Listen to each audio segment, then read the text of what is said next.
There must be some sort of mistake, because it's Sunday, and we're back in business, and we're playing the game.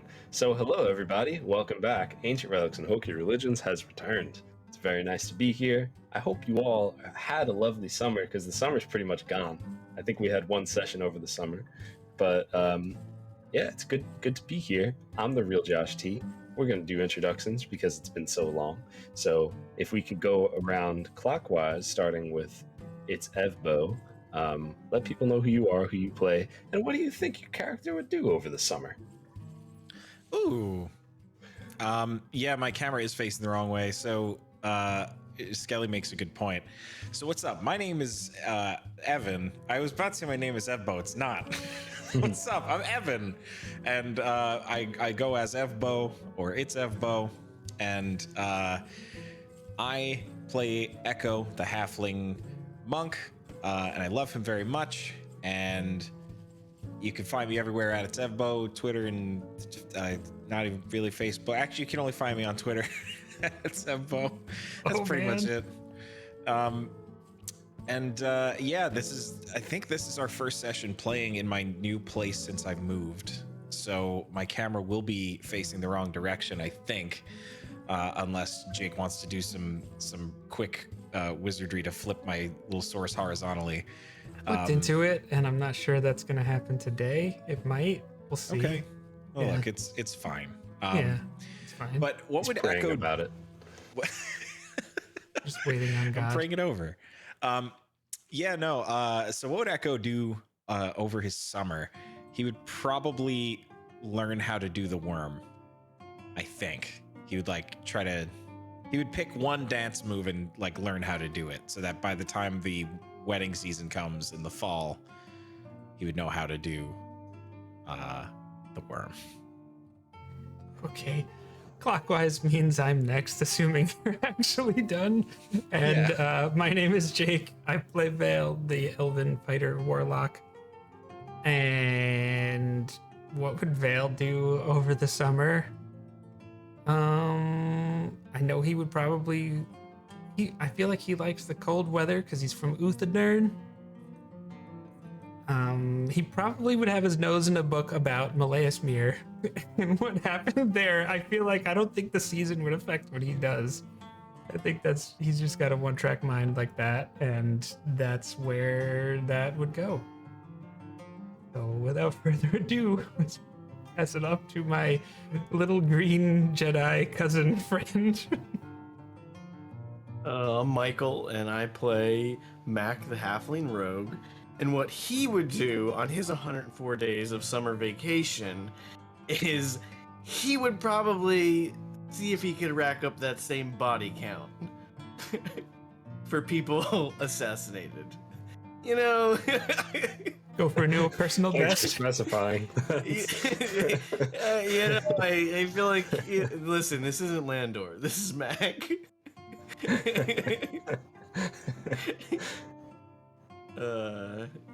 So yeah, that's he would probably just hone his skills by taking targets that were hard to find and hard to get to and see if he could pull it off.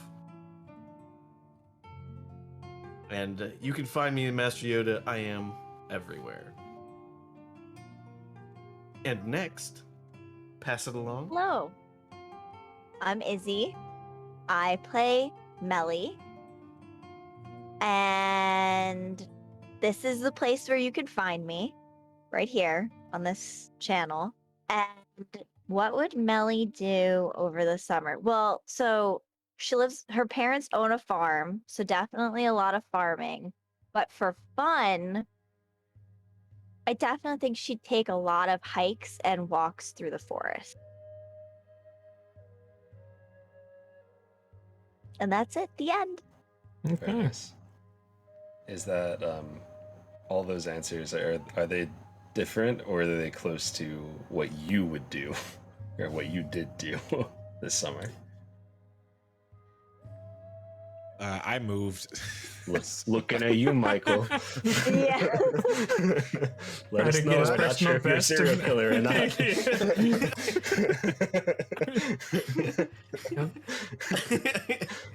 I'm not sure I can answer that. He pleads the fifth. Oh man, wonderful. Well, it's great to be here. It's great to see all of you in this space together, and all of you in chat. It's good to see you all. Some of you saw our fun and positive discussion about one D&D. So and if you were positive. there for that, I'm sorry. I hope it was entertaining. We've done a lot. Like, normally this is the time where we're like, hey, this is JnJtabletop, and here's some of the videos that we did last week. And I'm going to give that to Jake because we did a lot of videos. It's been a lot of stuff. I'm not going to bother mentioning all of them. I'll just mention the one we released today. Today we released our latest episode of Tabletop. I have yogurt covered pretzels in my mouth, so excuse me. Would you like me to? It's okay. Okay. We talked with Daniel, the guy who runs it, at Redworm Official on Twitter. And we talked with him, and his Twitter account is all about tips and plot hooks and discussions with a 5-year-old dungeon master, which is his son. And it was incredible. His Twitter account is one of the most positive, wholesome, hysterical, and insightful Twitter accounts you can follow at Redworm Official. I highly recommend you go check it out. And the table talk was really good too. He's awesome. And he had some really, really, really cool, interesting things about the Satanic Panic that I think we'll just leave that as the plot hook. And I highly encourage you to watch that video. And if you do, and you find out what I'm talking about, say something about that in the comment section and let us know, because That would be very cool. that would be really cool. And what's upcoming? We'll probably continue Dragon of Icefire Peak videos.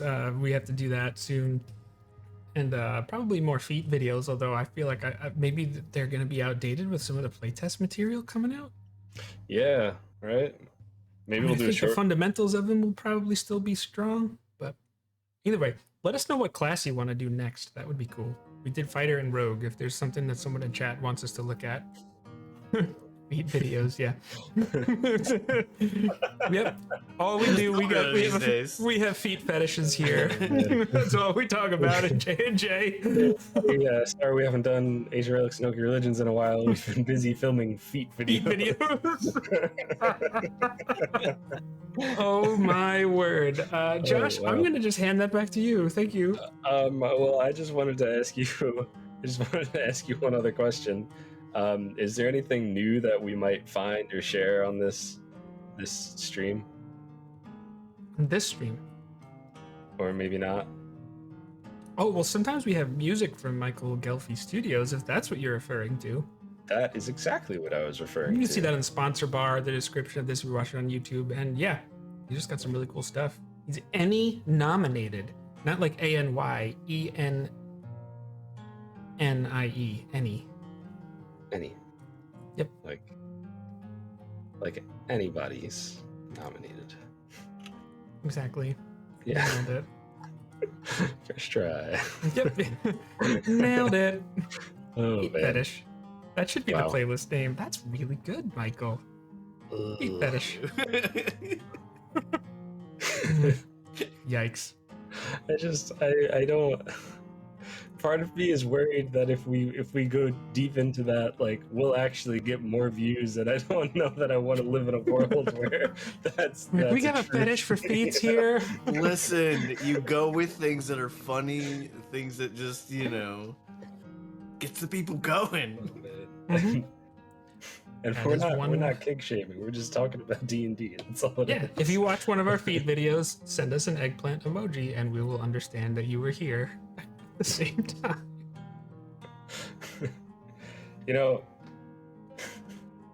I was just gonna leave that where it is.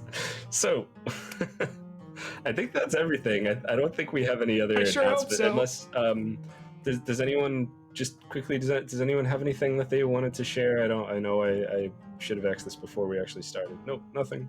All right, perfect.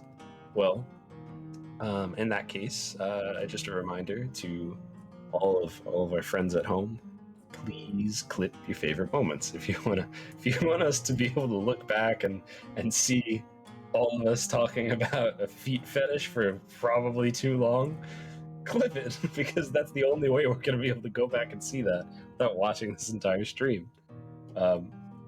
So yeah, it'd be super cool if you could clip them. We have a little section in the Discord where you could drop those links in there, and then we'll all watch them and laugh at ourselves together. Aside from that, I think we're ready for a recap. So, wow, it's been quite some time. So, I guess I'll try to keep it brief. So, our group is looking for Master Dinawa. If you don't know why the group is looking for Master Dinawa, you should probably go to the beginning of this playlist and watch, because there's a whole lot of stuff that happens. But the group is looking for Echo's Master Dinawa, and to do that, they need to go to a library in the capital of the Empire. Now, they're also potentially wanted in the Empire for some assassination that might have happened back in Uthadern. I don't know. The details are kind of fuzzy on it. There's really no way to we're be people sure. of interest. Yeah. Yeah, exactly. You put that finger somewhere else, good sir. Yeah. Point again. God. He's gonna flip you God. horizontally. All right, so our group is wanted for the murder of a political military leader in the Dwendalian Empire. So they have been heading down this road, trying to get to Rixentrum.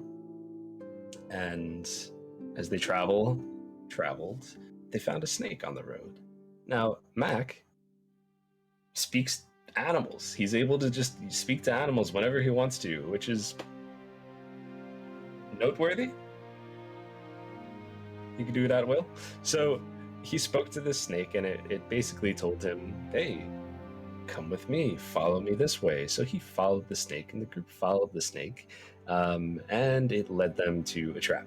So they fought some of these giant snakes in the middle of a dark forest. After they had killed some of the big boy snakes, they ended up throwing some sort of fireball thing. I don't remember exactly what you used, but there was a pit that had like a ton of snakes in it, like Raiders of the Lost Ark, you know, so like that, you know, when he goes down into the pit and there's just snakes everywhere. It was kind of like that. Somehow somebody blew that thing up and killed a whole lot of snakes, and then Vale did it. Oh, pointing down. Mac did Michael. it. Yeah. Sorry. Totes. So they blew it up, and they just tried to get back on the road. And as they continued moving, they ended up finding a little village off the beaten path, something that's not on the map. In this village, there's a group of people.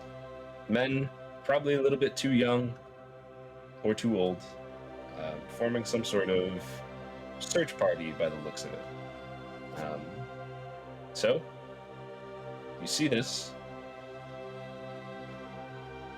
They're probably, I don't know, say 100 yards away from you.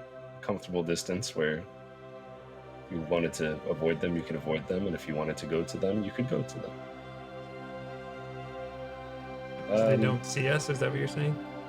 I'll say they're not focused on you, no. So Vale, how do you think you would handle that? What would you do? What are you thinking? What are you saying? What's happening in the group as you see these group of people with their torches and you know, whatever weapons they could find? What's going on? And torches because it's nighttime, is that right? Because it's nighttime.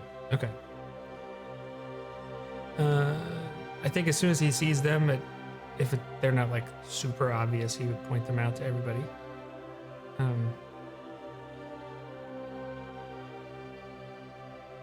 Should we see what's going on? To nobody in particular. we've been traveling for a bit now, right? It's been a day. weeks? Oh, it's been a day. Oh yeah, no, yeah, yes. Yeah. I thought you meant this. Yes, you've been traveling for about 2 weeks. And this is our first, town, like any kind of civilization that we've run into in that time. Yeah, I mean, you kind of you went through the woods so far following that snake, and ended up finding a body of water nearby, and you kind of followed that body of water. It's small, not anything crazy, and there's just a small little village on the water. Okay. Sorry, I didn't mean to cut you off. Go ahead. No problem. As long as they seem friendly, I don't see why not. The age group just seems desperate to me. People that might be a bit too young or too old to be doing what they're doing. It just seems like something's up.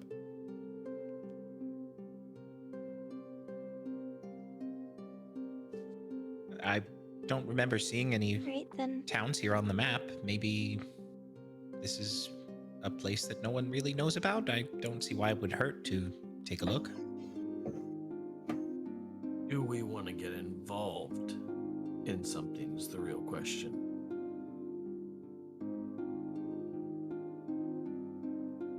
Maybe that depends on what they have to offer. We've been on the road for a bit. Even if they have some food.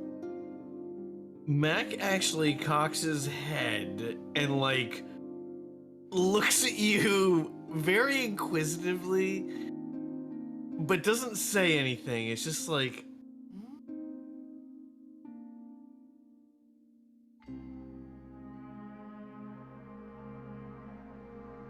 Do we think it might be a similar situation to the snake?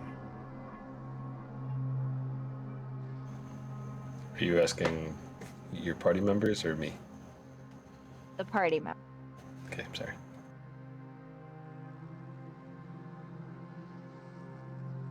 There's always a risk, but Josh, actually, it just looked like a mob. Like, how many of them do we see?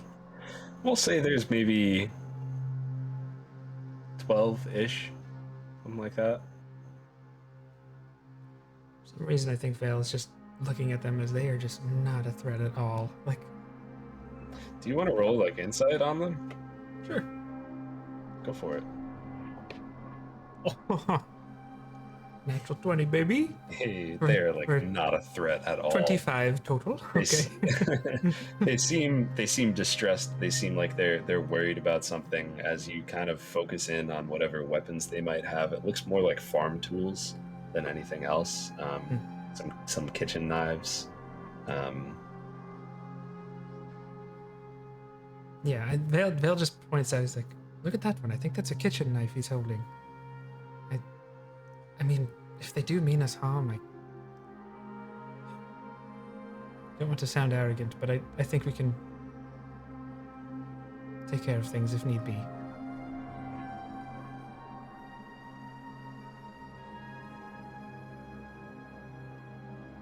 As long as, go ahead. well, I was gonna say, as long as both of you, Echo and Mac, are okay with seeing what's going on. I'm always okay with it as long as we're aware of what we may be getting into.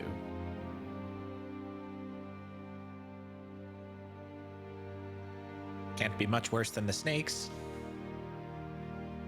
And at least at the end of the day, there may be a bed here. Remember, I'm out of oil flasks. Or maybe they have oil. Let's go say hello.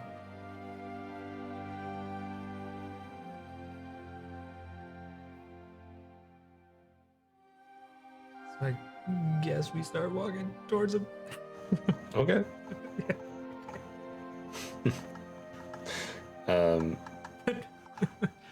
Vale just takes a step behind whoever else is next to them. So whoever's up front is leading the way, not him. Melly will lead the way. feel like she's a friendly enough face. Definitely the friendliest in this group. Okay. So yeah, I mean, as you start moving forward, like and you're getting closer and closer, you hear, you hear them kind of like shouting and talking amongst themselves, and they're just kind of, they're flipping out about something. There's one person kind of trying to stop the group of people, saying it's not safe. They're outmatched. They can't do this. And then you hear, "Oi, who's that over there?" And they point in your direction, and a group of people then turns their eyes to you, and a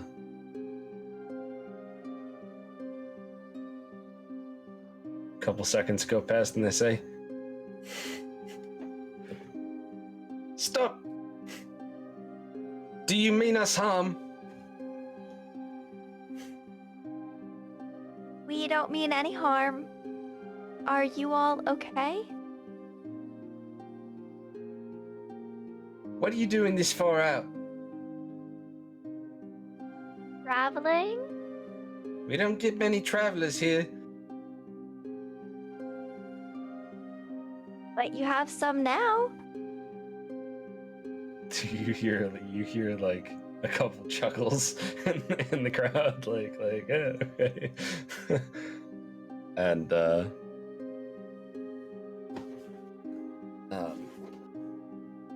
an older human man kind of walks past the crowd towards you, and he says, "My girl, they've taken my girl. She went missing. If we don't do anything, then she'll die." We stepped close enough where like we're all illuminated at this point. Yeah, absolutely. Okay. Do you know who took her and where they took her? She must be somewhere in the woods.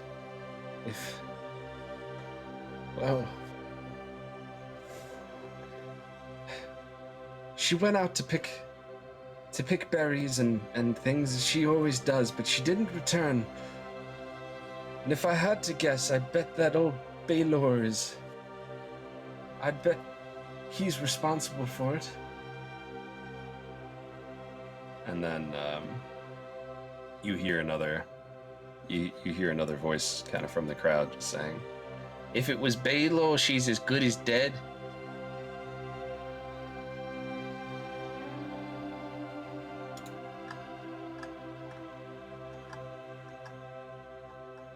Do I know anything about someone named Baylor? Or is that like local?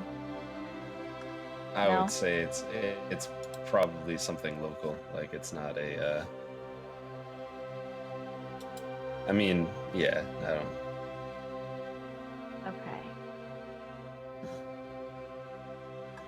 It does not ring a bell. Jokes? Melly's gonna turn to the group. It seems pretty serious and straightforward.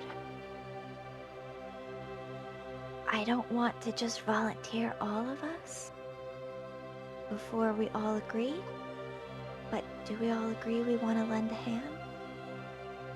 I don't mind lending a hand, but where are their middle-aged men?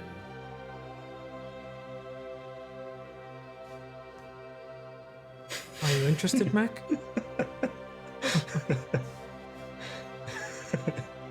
I'm sorry, I don't know why I found that funny. Looking for a friend, are we? You an That's, I think- exasperated sigh. Yep.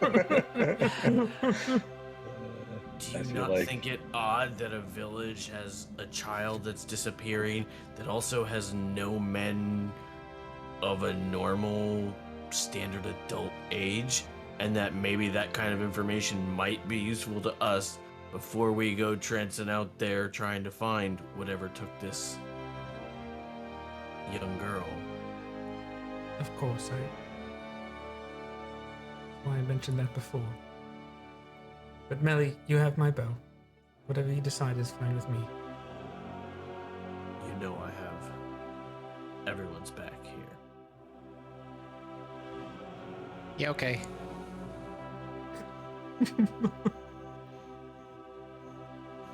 So Melly's gonna address the group of young boys and elderly men. If it's okay, we would like to help in any means possible. But if you don't mind me asking, where are your able-bodied men?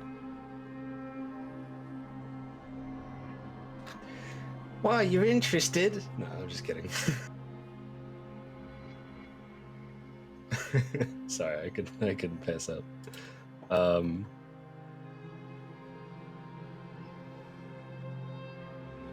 When you ask that question, the faces kind of like get like the countenance kind of changes. Like there's a little bit of like of a sadness. And one of the younger boys just says, "They were all drafted by the Dwendalian Empire to fight the Kryn dynasty. Don't you know there's a war going on?"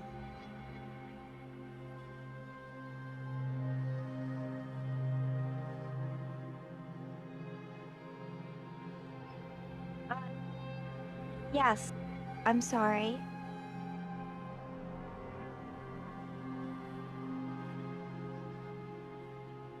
And the older man just kind of like waves that off and just, you'll find her. We'll Where do is what this we Baylor? can. Yes, where's this Baylor you speak of? No one knows for sure where Baylor lives. He's somewhere in the woods. He's a druid. He once protected these woods, and now we see all sorts of monstrosities come by, whether it's his snakes or other creatures. We saw some snakes. They won't be bothering you anymore.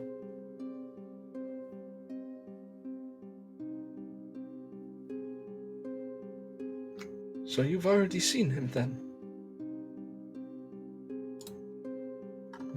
We saw some snakes. Is he somehow the snakes too? The snakes speak to him. And he to them.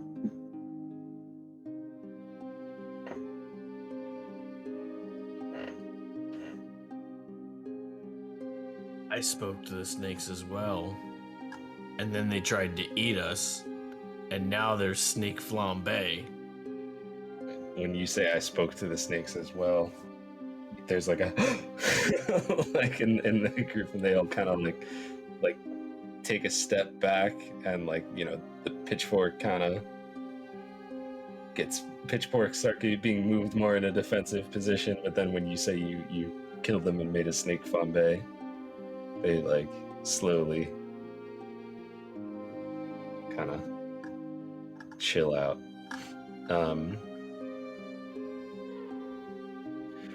But then you might not know him, but I'm sure he's seen you. He has a very giant snake. That yeah,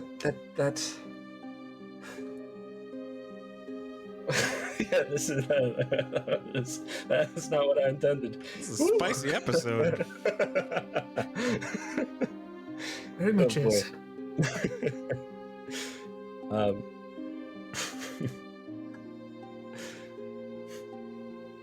Just thinking of the They've- boys. They've been terrible. Oh no. Come on. I'm still traumatized by time heroism. the time it took Josh to get that, it just perfection. Yeah. Oh boy.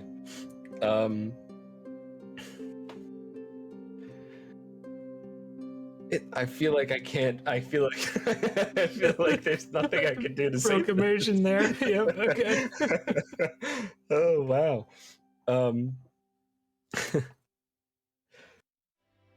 Him and his monstrosities have they've been killing local wildlife and well, there's been some disappearances, and I think that my Maggie is next on his list.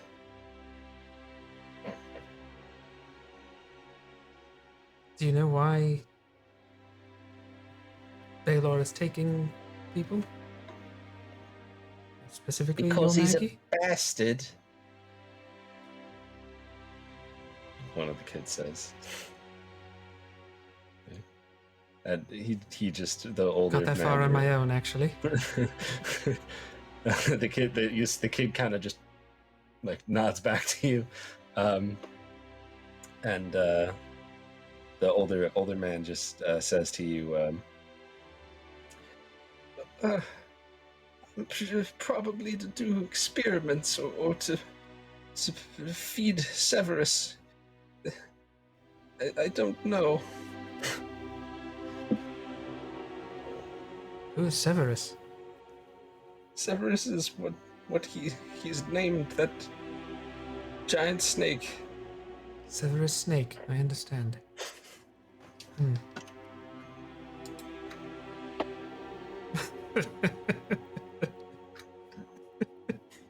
So sorry. This is just great.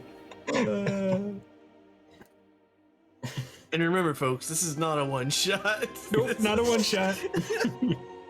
This is episode 56, I believe. Yeah, okay. Well, whatever his reason for taking her, we'll do whatever we can to bring her back. Thank I you. know you said he lives somewhere in the woods. Do you have any idea what general area? The woods are quite large. Somewhere north of here, but I don't. We've never found him. We tried to stay away from him.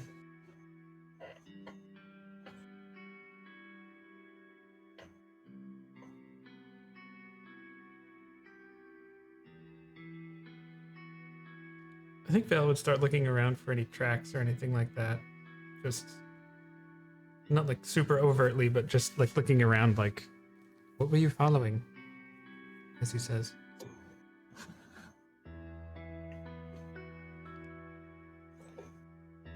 What was who following? Like where's this mob or group? Like, what direction are they heading to? That kind of a thing. They seem like they really had no direction. Like they were ready to start just going into the woods and just searching. Like they don't know exactly where to look, but they do know that she was looking for. She's picking berries, and oh boy. Yeah. I promise that wasn't planned.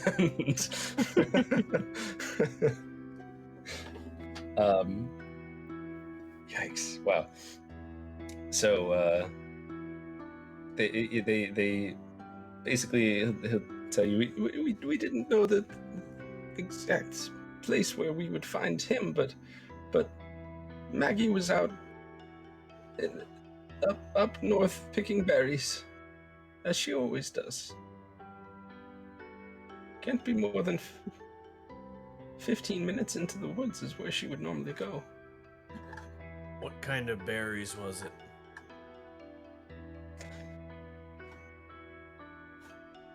Purple berries. Dingle. This is D&D. Why not purple? Do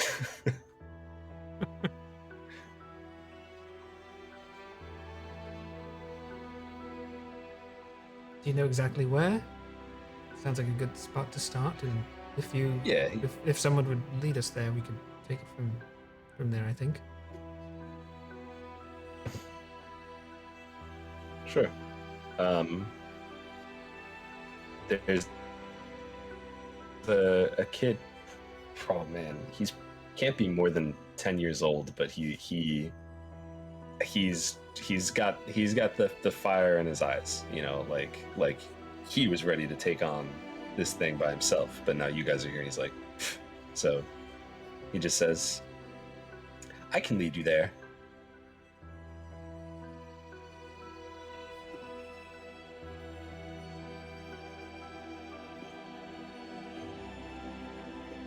Okay. The old man will just say to you, "Oh, I'll be forever in your debt. I don't have much coin, but I could give you food and lodging for the night." Would be splendid. We've been traveling quite a long way, and sleeping on the ground kind of puts a crick in your back.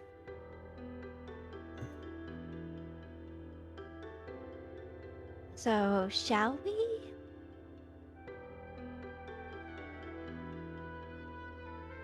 Is the little boy gonna take us to the area where she normally would forage? Sure, yeah, he'll look at you and say, "Let's shall," and start Hell heading smirks off. at that. Heading I off. think we're in good hands here. He look back and starts walking, like he's got a torch in his hand. Is anyone else coming with us, or is it just like, is the whole mob coming with us, or is it just like we're following this young boy into the woods? Following this young boy into the woods.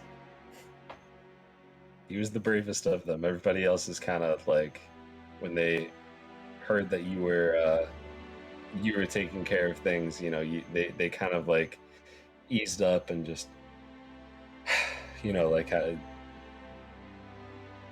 like a weight has been lifted off their shoulders. Like they knew that they couldn't handle whatever was happening, and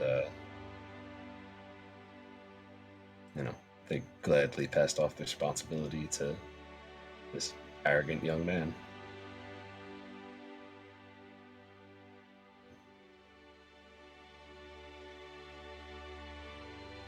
Great. I actually had a couple more questions for like an adult. Do you say that like as he's walking, or like what's? Yeah, quickly, Melly, I'll turn around. Before we go, have any other people been taken from the village other than this young girl?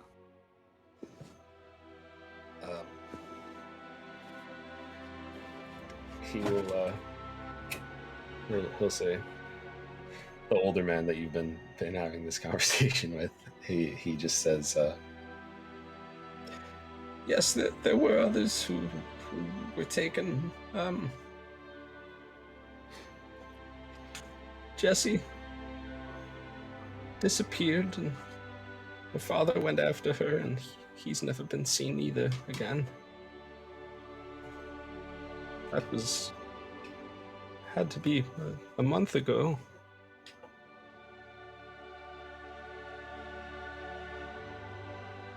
Okay. We'll see if we can also find them. Thank you. I don't know what we've done to deserve this kindness, but thank you.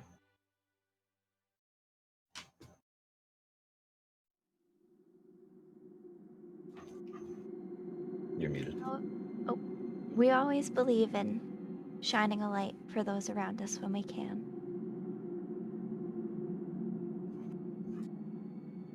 We'll be back as soon as possible. Molly's gonna turn to the 10-year-old. What is your name? My name's William, but you could call me Billy. All right, Billy. Will you be able to find your way back home after you take us to the area where the foraging happened? Of course. Melly's gonna turn to Vale. I feel like we should ask one of the adults to escort him back after.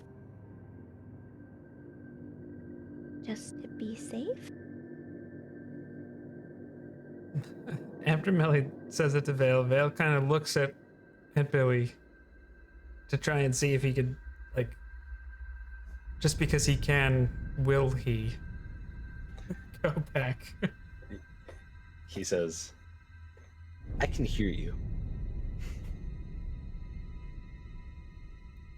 You have a blade, Billy. Yeah. What? I'm sorry. What did Max say? Max said, "Do you have a blade, Billy?" He takes out like something that it's like it's kind of like a pocket knife type thing that like might be used for whittling, and it's mostly blunt.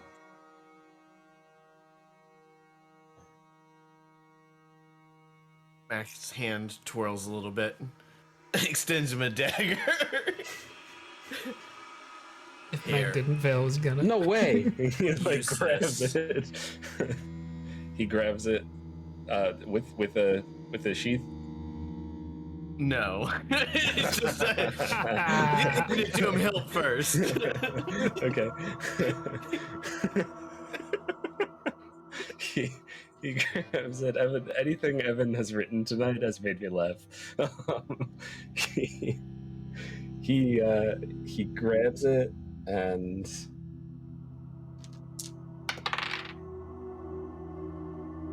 like kind of like looks at it and then does like a little spinny move with it, and it actually works out pretty well. Like you could tell that he doesn't have experience doing that. Like it was probably his first time, but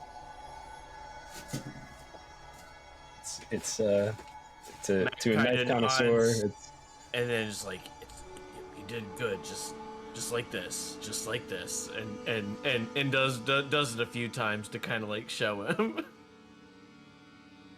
Yo, you got this.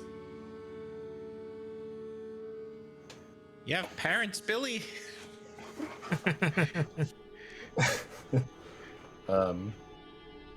He kind of he looks down for a second, and looks back up with kind of like a defiant look on his face, and he says,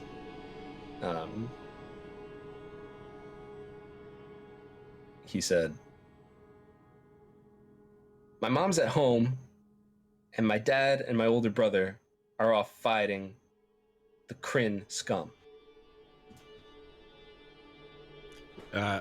Echo will walk over, and he probably wouldn't have to kneel down. They're probably close to the same height. Yeah. But he'll just walk over and just put a hand on his shoulder real quick and be like, "You seem like a tough kid. Just stay behind us and make sure you go home to your mom, okay?"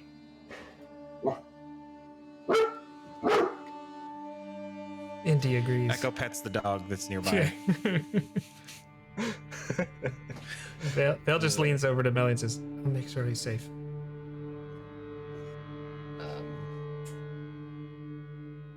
And he just he kind of like puffs his chest out, and he's like, and I'm assuming like you're walking to the destination like as this is happening, or Yeah.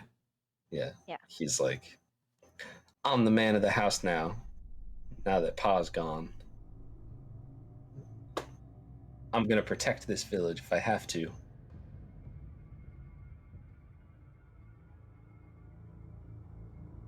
I like your spirit, Billy. Good. Just make sure that they don't lose you too.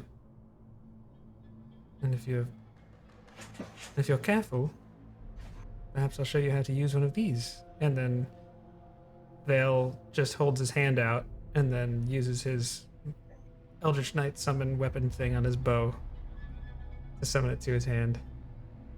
It gives him a wink. He looks at you like when it pops up, it kind of like startles him for a second, but then he tries to give you like an unimpressed look, and he just goes, Pa says a bow is a coward's weapon.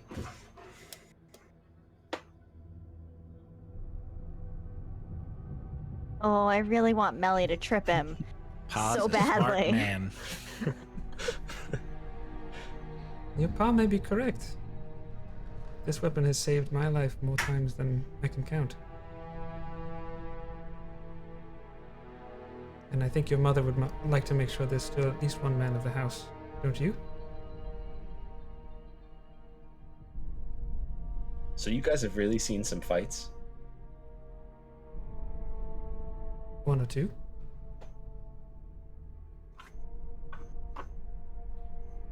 If you want to hear about some, we can tell you about something on the way over. But we should probably try to make sure that this girl's okay.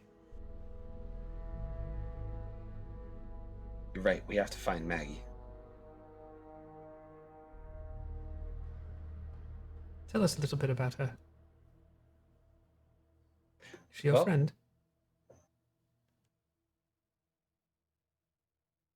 Yeah, it's a small village, everyone's friends. But she's she works at the tavern and then her father's farm.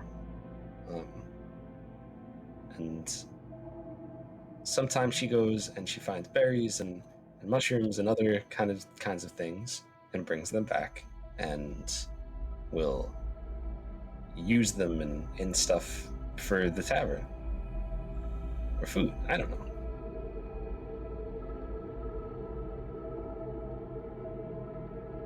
He sounds very resourceful. That gives me hope that she's going to be okay. He smiles. I say that.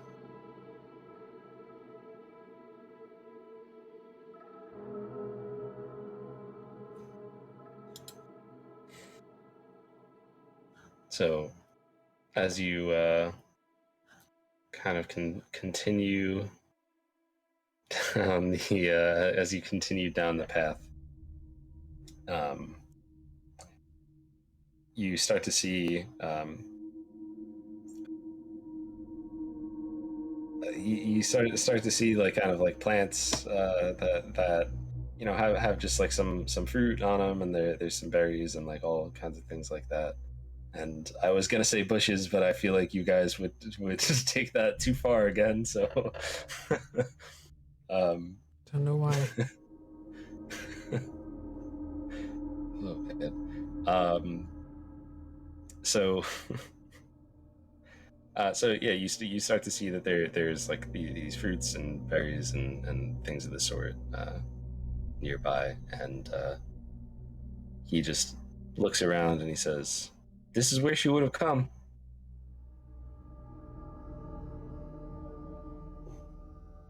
Okay, Billy, be very careful where you step.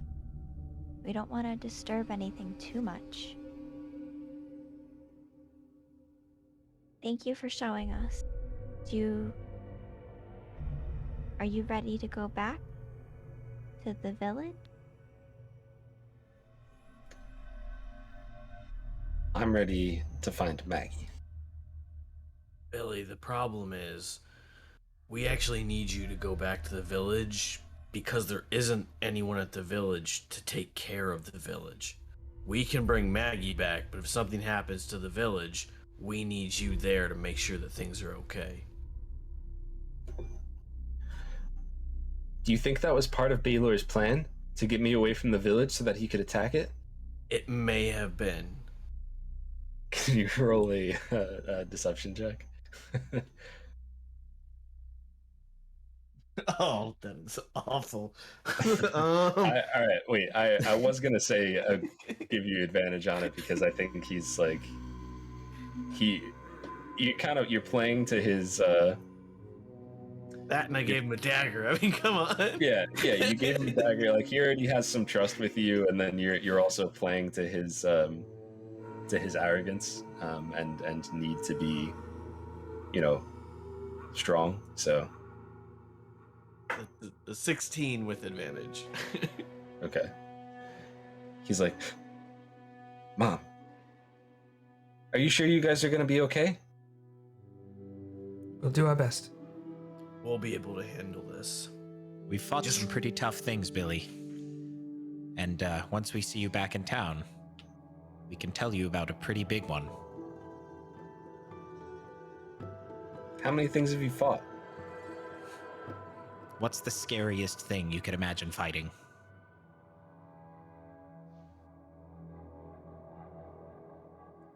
He just kind of thinks and just goes like,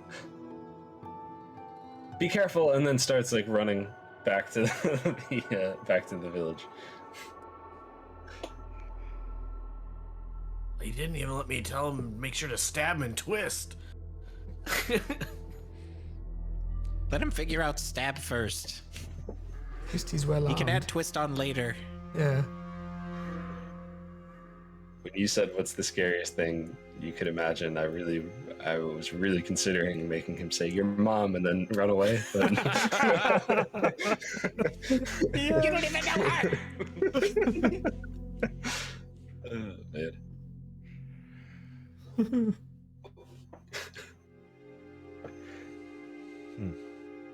All right, so I guess we're gonna do some survival checks, some tracks, some kind of investigations, and just see what's going on in the area.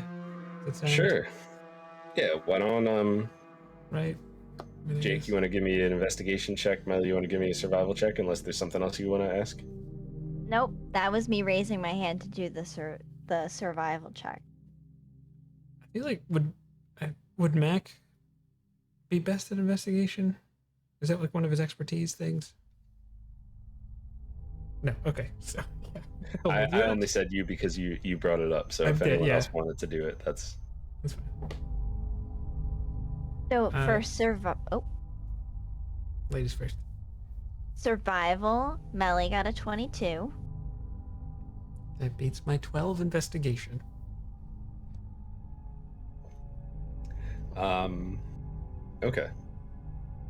So with your 22 and your 12 and what are you looking for? Obviously Maggie, but specifically, what are you trying to investigate? What are you trying to Survive. is to survive, but what are you trying to track? Really, that's I think really. Hopefully, in 1D&D, we'll get a tracking Nice skill. But So, I guess signs of a struggle, like a snapped twig, maybe anything that looks like shuffling of footprints in mud, a piece of torn fabric.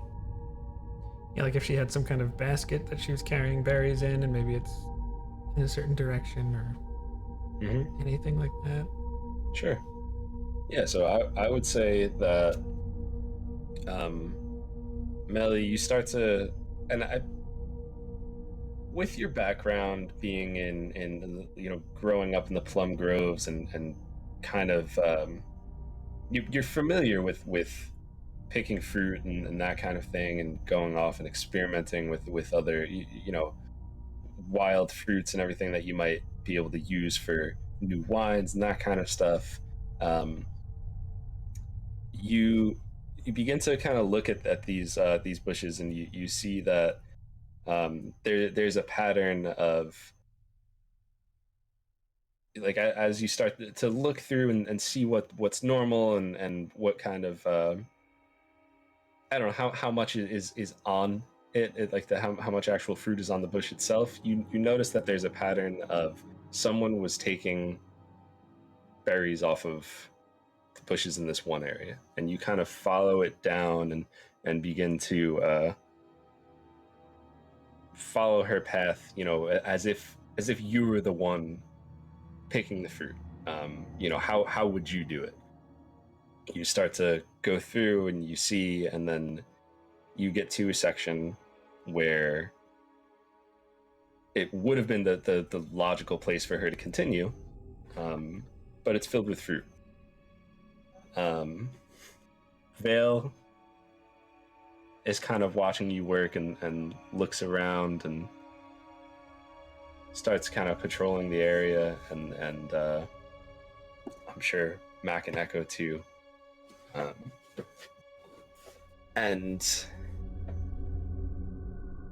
as you continue searching this section, let me get a d20 from Echo, Mac, and Vale.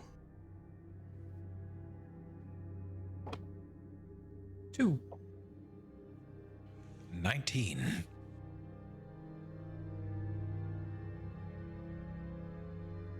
20. Ooh. I feel like if it's bad, it's happening to me. Thank you, okay. Skull If it's good, it's happening to Mac. Mac, with the crispy 20, finds a basket with a bunch of berries on the ground next to it.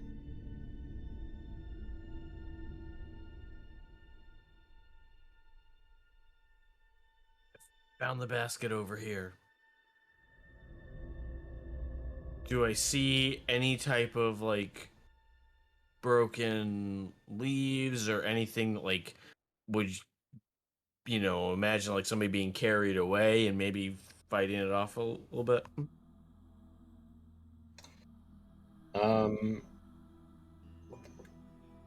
Why don't you roll?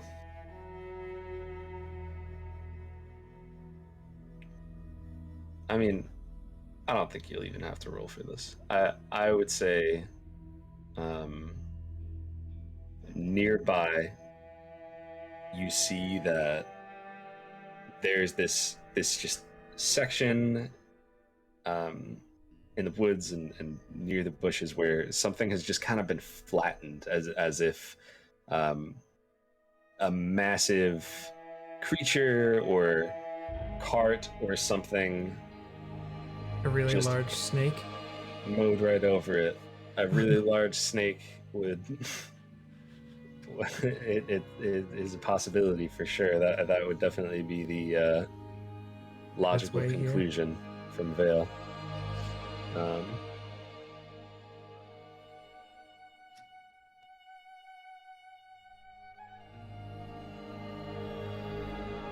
But I'm sorry, did Mac draw our attention to this whole area and we're all Yes. seeing? Yes, I Okay. was. I found the basket was calling to the group.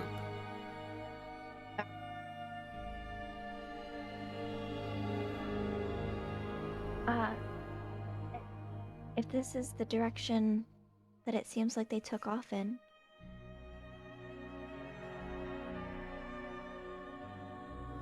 Yes, we should follow this path, I think.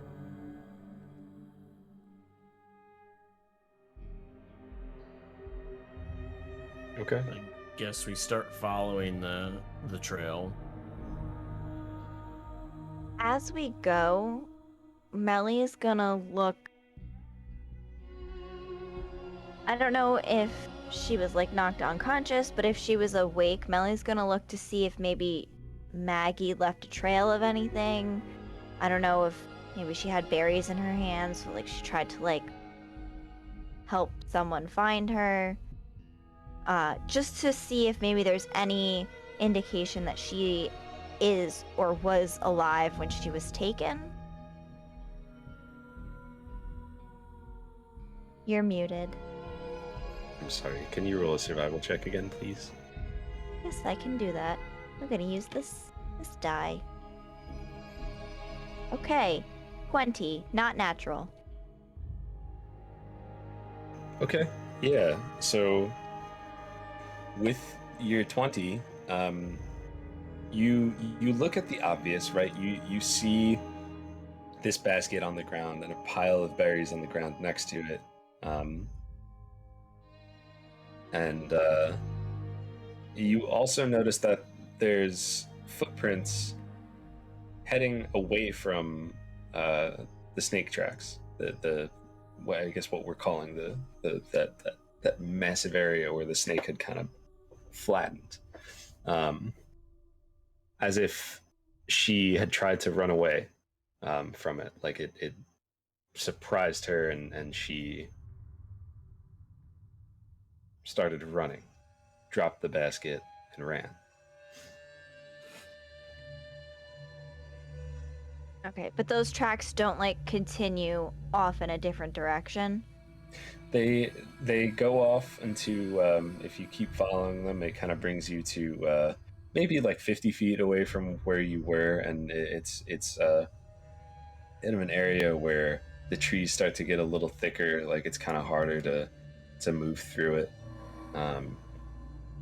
If you've ever been through like a not trailed portion of the Pine Barrens in Long Island, like it kind of reminds, like I think of it as that, where there's just all these trees like kind of close together. And All right, so it looks like she tried to get away, but the large snake overtook her in this area.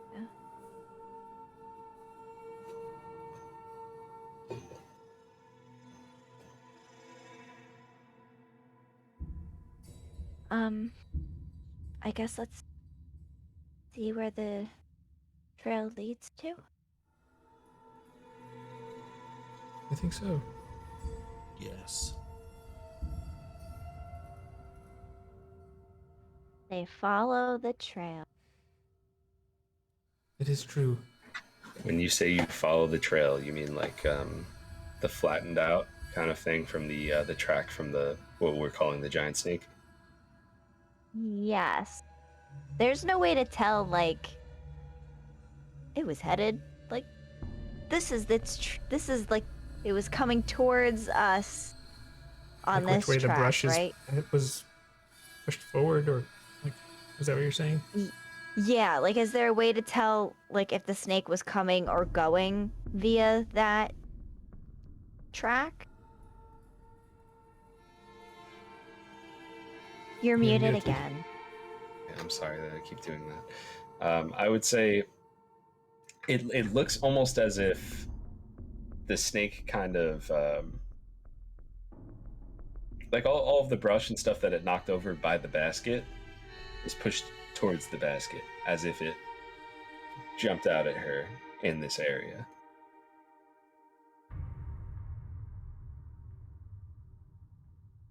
It's definitely possible it went back the other way or anything like that, but you know, once those trees and bushes are uprooted and knocked over, that's kind of where they are. Like you could see where they're ripped out. Considering it seems to be the only path, if there is a creature this large, I feel like it would have had to have returned the way it came. Or we would see some other trail another way. Okay. Yeah. So makes now sense. we're going down that pathway. Do we need to do any checks to maintain our path? I would say for a long while, you're okay. You could just kind of follow it as is.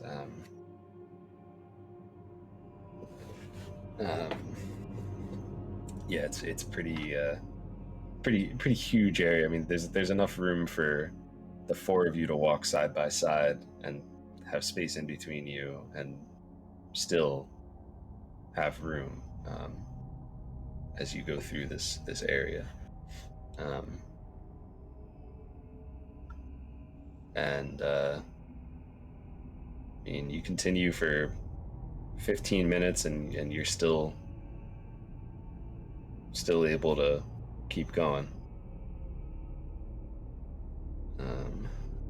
Is there anything? How are you traveling? Is there anything? I guess what's the marching order, and two, is there anything specific you're trying to do while you follow this path?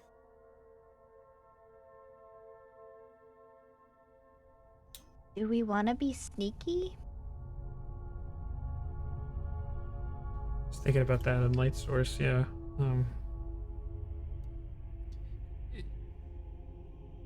What would Mac say about a light source? Because I know Mac and Echo don't have dark vision.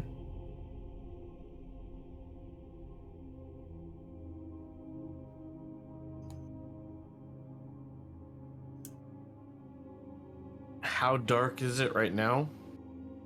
It's night, but I mean, the moon is out. Like it's definitely dark. I would say at most you have kind of dim light, but it's definitely dark. Mac wouldn't ask for any light. Okay. Especially because at the moment, as far as I know, Melly is in the lead, correct? Or Based on the stealth, I feel like if stealth was the goal, Vale would volunteer to go ahead because of his dark vision and his ability to be sneaky. But he's I like the will second say best this. at all of these things. It's not like he's the best. Mac was not trying to be stealthy, and not only that, if you can see the grip on his daggers, he's white knuckling it. Like, he's pissed. Okay. Now, if you guys want to say something, and Mac will change his stealthiness, that may be, but he was not, like, with following that trail, he was not going at it stealthy. It was like, we're gonna Yeah. bust up on in there. He's wearing flip-flops. Goes away. Such a stereotype. Okay.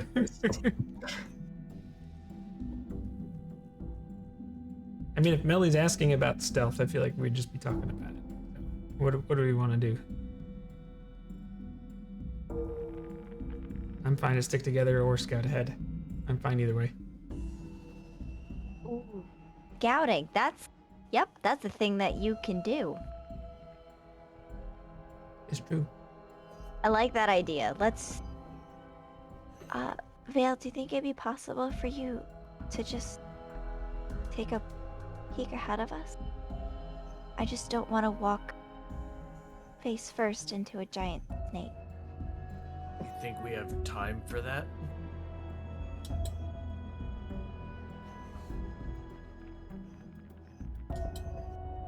I don't know what the better advantage would be, to surprise it or to find it fast.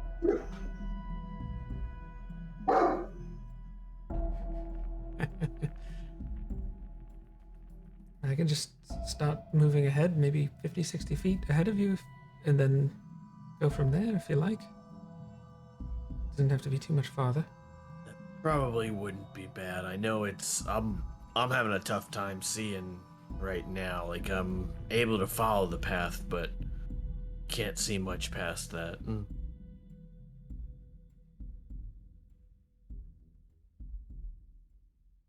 I can see pretty okay, so I'll point anything out that is quite large and needs to be stepped over, or things that look like they might rustle quite loudly.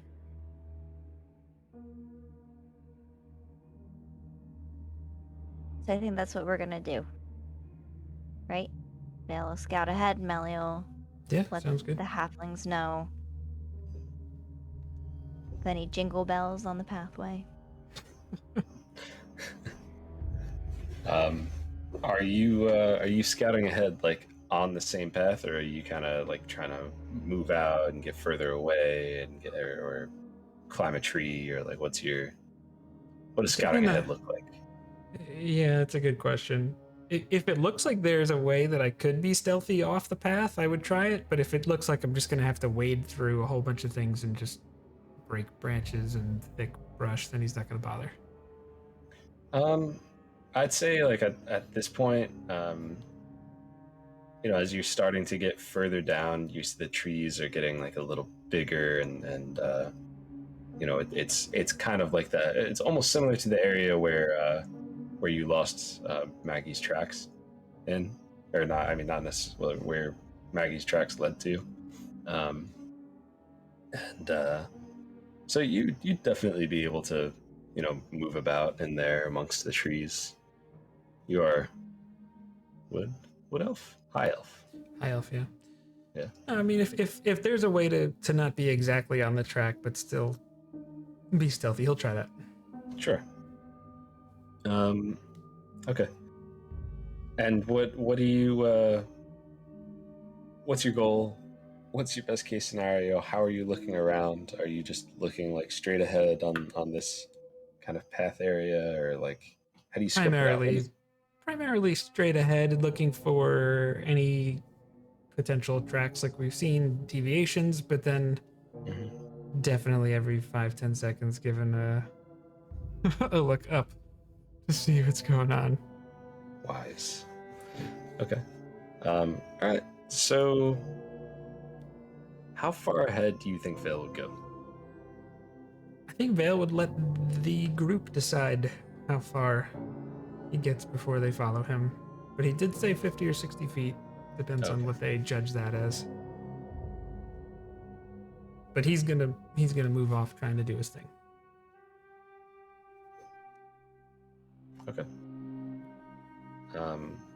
Yeah, so you see Vale kind of go ahead and almost, I don't want to say disappear into the tree line, but like kind of get, he's deep in there. It's kind of hard to see him. And he's moving out ahead. Why don't you roll perception for me, Vale? Okay. 24. 24. Right. Well, what you just found with that perception check is our very first bathroom break of the night. You're no good and dirty. Son of a beach. There's a full-on bathroom out here, guys. It's really nice. It's not even a porta potty. It's got like the Dyson blade things, which I don't really like for like bacterial reasons, but they're cool. I don't think it's a composting toilet either. I think it's got a real water hookup. Weird. It's tile floors, guys. Yeah, so we'll be right back. If you have any questions about what's going on here, or I don't know, any silly jokes that we haven't made or that we have made or anything, just throw them in chat and we'll get to them as soon as we return. Jake, as you kind of like move further ahead and go through, you see that the section, like the part that like was cleared out, it seems like it just ends. Like the tracks just end. And as you kind of look around and look up, you see that like some branches have been broken, as if maybe it went into the trees and started traveling across through the trees. Okay. Vale turns around, takes out his copper wire, and casts message to Melly and says, "We may have to do some climbing."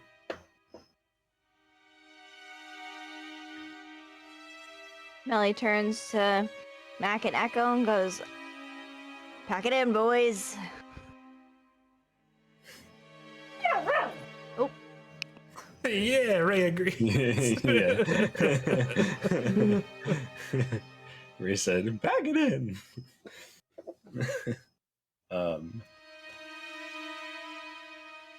So we're gonna do some climbing. Is that what's happening? I think Vale's gonna see if he can do a little bit of climbing first. Okay. Here we go. Why don't you have Vale make a nice old athletics check? Here we are. Still ahead of everybody. 12. Pretty regular check here. Yeah, you're climbing. Is there a way he can determine? Does he already kind of see a path, or? It's kind of hard to see a path. It looks like it almost like loops around as if whatever this creature was might have coiled around some of the trees, and some things are kind of beat up a little bit, and it seems like it goes on. Instead of like in the direction that it was, it kind of curves off to the right. But it's hard to follow. There's like some broken twigs like here and there, and branches with less leaves than others, but it's questionable.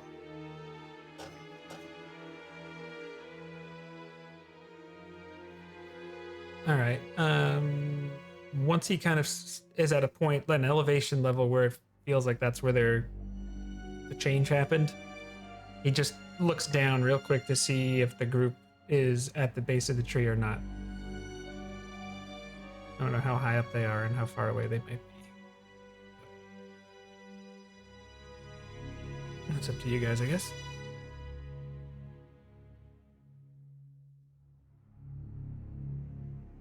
How far away are you? Have you started climbing, or were you waiting for Vale?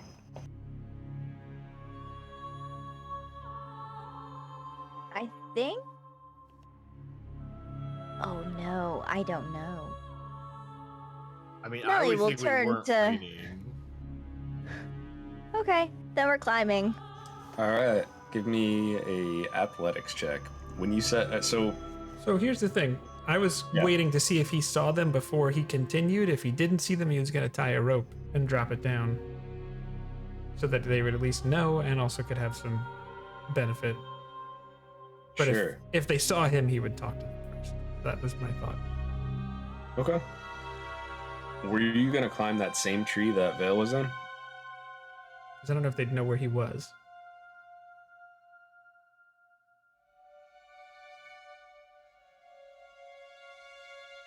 What was your I- goal? The rest of the group? I don't know. I don't know. To follow Vale, but Okay. I don't know how we would have necessarily known where he Like what tree it was was. that the clear option to go up? Like, That's I'm going gonna to say- tie a rope Yep. and drop it down. Just, Yep. there it is. But you can see. So, while the three of you are like, how are we gonna find Vale? Should we climb first, and then, or do we know where? Then like a rope just just- kind of drops. Yeah. Climb the rope, you fools. not the snake.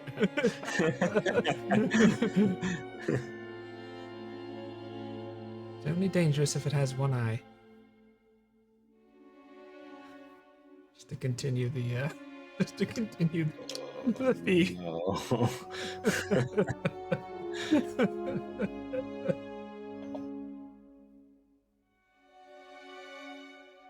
Yeah, he ties his hempen rope. And then he tries to follow the path. To the best of his abilities. Roll survival. Oh, that sounds like fun. A wisdom survival check? Again with the 12. That is weird. I think that's my third 12 of the night. Oh no, +1, 13. Ah. Nah. Totally Ah. It is a much different result. It's kind of tough to follow, but you're able to kind of notice a pattern of broken branches and that kind of thing, and try to move from tree to tree. I guess like gonna give me like an acrobatics check, or Yeah, if that's what you want. well,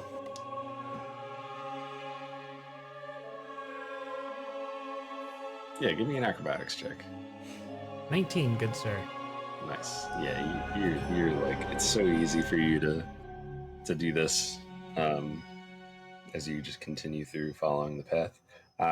Is everybody kind of close by at this point? Because you're just climbing a rope. I'm not going to make you roll athletics for a rope climb, even though we did that once before. But I feel like that's just going to bog this down. So, unless you want to, if you all want to roll athletics to climb this rope, we could do that. No, thank you, says Melly. Okay. Melly climbs the rope. I would say So- we're all following along. All right. Any kind of Give like me- distinctive mark or change, Val, we'll just turn around, cast message, and let them know. Sure. Let me get acrobatics checks from everyone as you're hopping along, climbing from tree to tree. It's a dirty 20 for me. Yeah. 21 This is an for ability Melly. check, right? Yes, sir. Okay, cool, because I do get to re-roll those. Oh, wow. First of the night. Yeah.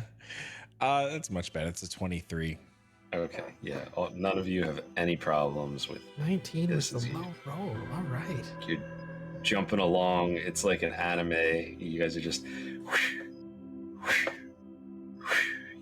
as you're just hopping through these The blurred These trees. forest background. I will actually say, Yeah.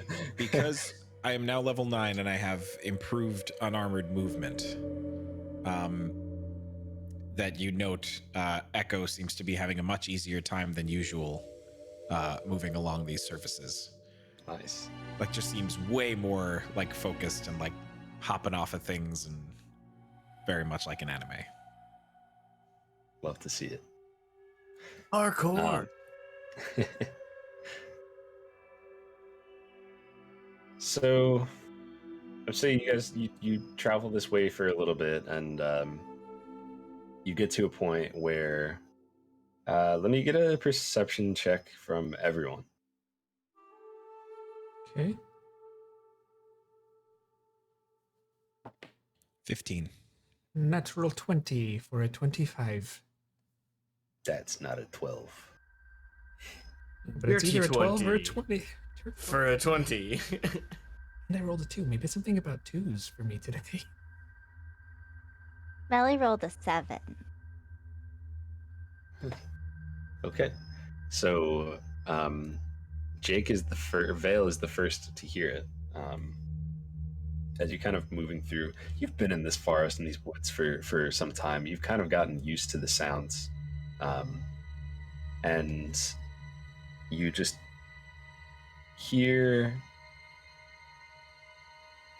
there's some like unnatural noise kind of beneath you, and you don't even just hear it.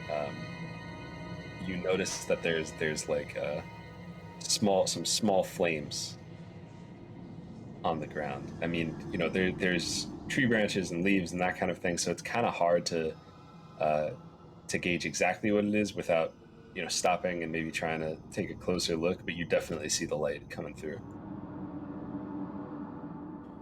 Okay, how far up the tree? If you mentioned it before, I'm sorry, but how far up are we from the...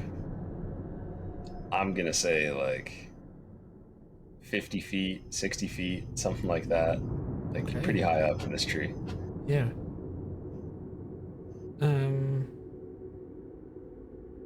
Okay. So Vale's out in front of the group. Where in relation to both parties does he see this? Since you're ahead, I would say like you almost like jump past it and then you're like, wait, and turn back around. So I'll say it's between you. Okay, perfect. Vale turns and casts message and tells the group to stop and asks if they can see.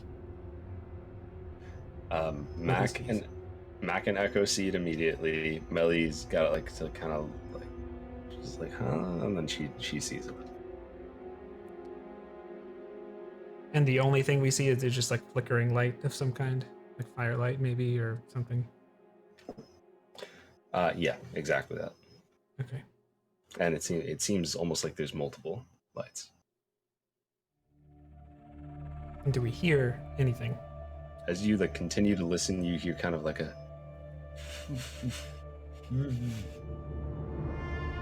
Okay. and maybe it looked like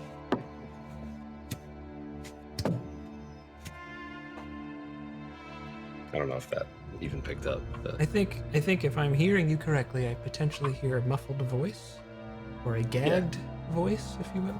yeah, either muffled or gagged voice, as well as Some kind of maybe rhythmic. like a tugging of like rope or something along those lines.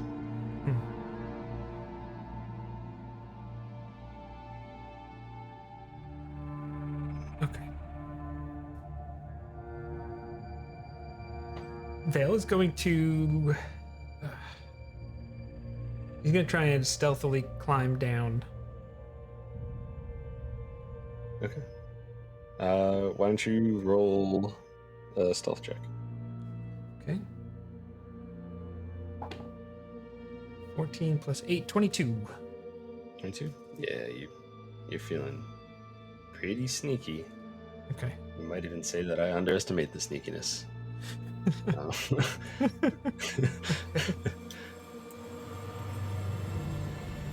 Once yeah, he starts changing his eye level, can he get a better view of things? Yeah, absolutely. Yeah, as you start to get lower, we'll say maybe like the 30-foot mark, you see Perfect. that there's these kind of like small torches that are like around an area, almost like not tiki torch by like make, but by like size of like, you know, it has just kind of like a small light that comes off of that, but it's enough, especially if it's very dark, that kind of thing.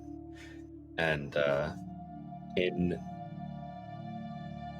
almost like a center point of this, there is a woman. Looks like she's probably in her 20s, if you had to guess, something like that. A younger woman, dark wavy hair, struggling as she's kind of tied up and stuck in some sort of central location around these torches. Okay. And I don't see any other person or creature or movement? Right now, you don't see any sort of other creature or movement. All right, I'll relay that via message. I think this time I'll choose Echo because he can use telepathy if he chooses. And keep it quiet. Wise.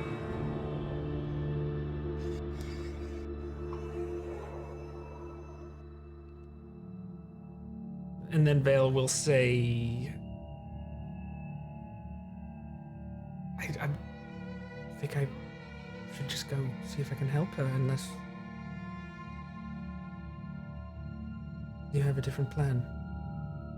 I guess he's saying that to Echo.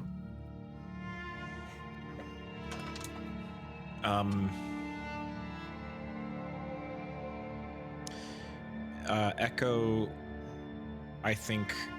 So how far down is she?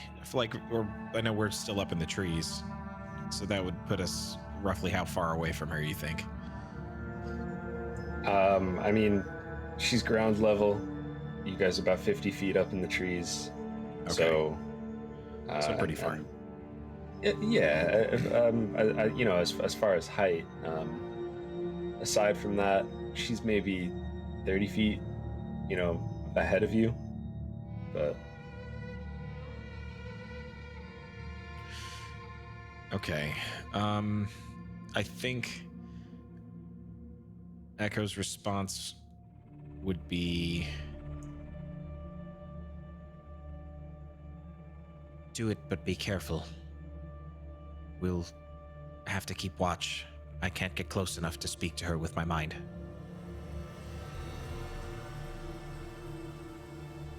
Could do my trick.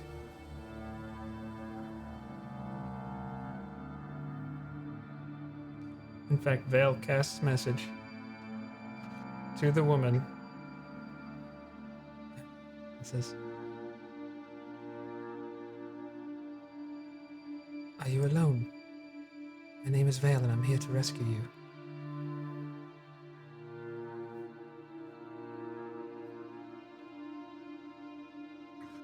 Okay.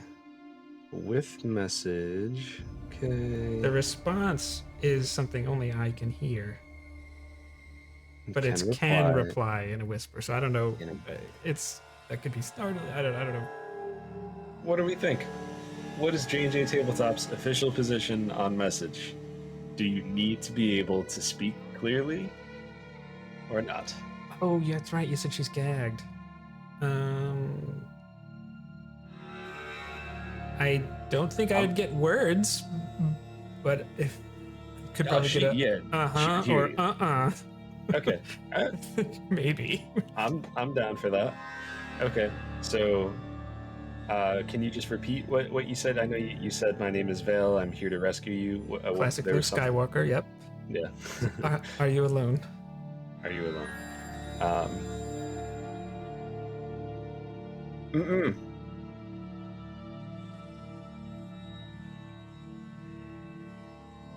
Vale does it again. More than just Baelor. Mm-mm.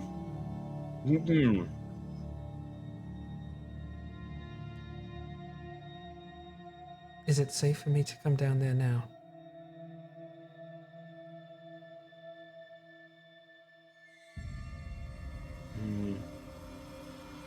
Mm-hmm.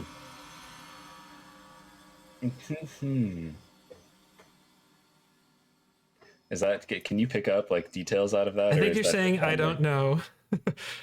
Yeah, we'll see. Yeah, I'll. She seems unsure in her responses. Like. Yeah, that's the vibe I was getting to. Vale is going to climb down to ground level. Okay. Yeah, ground level. You see her. You see there. It's almost like there's a path, with the torches leading to her. But on the one end of the path, it's her, and on the other end, it just kind of ends. There's nothing there. Okay. You don't see anyone else down there at that moment. Okay. So Vale is going to try and just move along the outskirts, but in the middle, he's going to cast Minor Illusion, which is just a gesture. It's not anything else. And he's going to make the sound of a twig snapping like 30 feet away, like classic Marco Polo, like you smack your hand in the water over here. So they there, just to see if he could notice any movement, reaction, some kind of. How long do you wait? 10, 15 seconds, nothing crazy, but just to. In 10 or 15 seconds, you don't notice anything.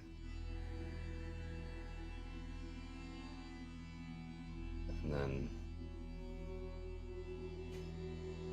Okay.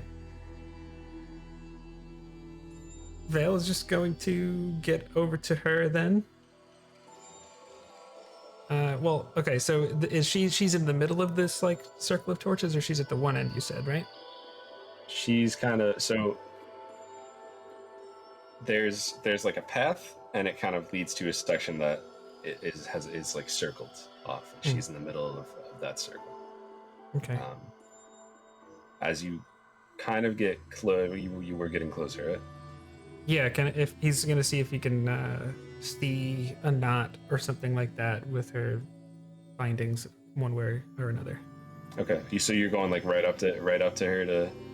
Well, he's got a mage hand range of 30 feet, so he's just Very nice. trying to see what's going on first. Sure. Okay. So yeah, I mean, if you get closer at all, you notice there's like these runes kind of etched into the ground underneath her, and there's like almost like a faint glow to them. But there's it's kind of like she's got one arm here, knots on each, and then gagged. Okay, Val's gonna cast Mage Hand, and if she's within 30 feet of him, use the Mage Hand to try and remove the gag.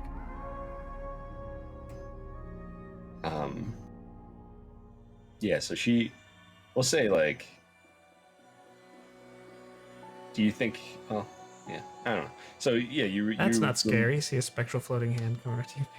Yeah, right. You could see. You're close enough to like, you're close enough to actually see like her and what she looks like and everything, and she's got these big green eyes, and when the hand goes in front of her face, it almost kind of lights it up a little bit with this. I feel like well, I guess I would have said a bluish light, but all of your stuff is kind of more of a purple now, right? Bluish purple, yeah. So there's like a bluish purple glow on her face from that, and her eyes kind of get wide, and then you pull the gag down. She's Shh, be quiet. Are you Maggie? She looks and sees you. Yes. There. He'll find you. Let me handle that part. Are these runes some kind of trap? I don't know. Can he read? Like, do they look like magical words? Like, I know he's got some experience looking at spells and stuff. You'd probably have to get closer and do like Arcana style like checks on them to really get a good vibe on what all that's about. Val will do that.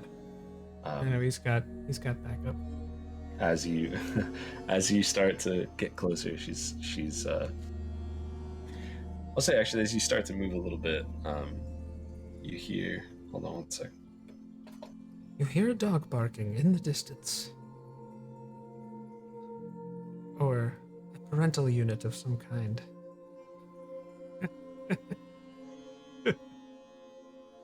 Anybody watch? I think that was from the Coneheads. I know it was a deep cut, but parental units.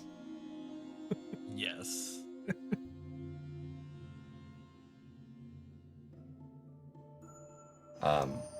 So as you just take like a couple steps forward, like you're not totally out in the open or anything like that, but you hear, and I'd say party in the trees up above you hear this too, this kind of like, and just like something is disrupting the forest way out that way, and Maggie's eyes just kind of get wide, and she's like, It's his snake, Severus.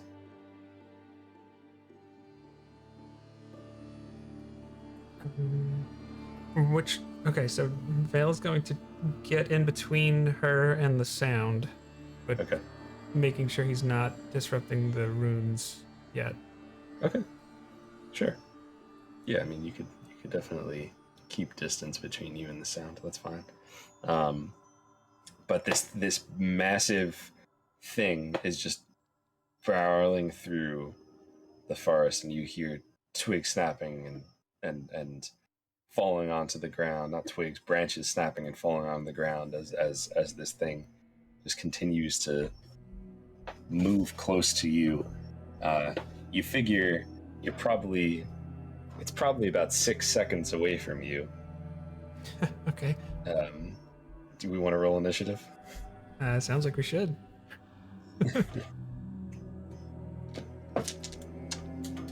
And how we do that? 6. Let's do. Yay. Yay. Yay! It wasn't something associated with a 2. I got a 21, which feels Ooh. very good.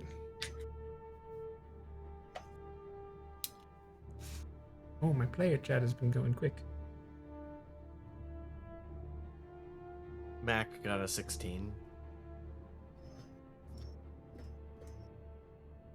Melly. Sorry, Melly got an 18.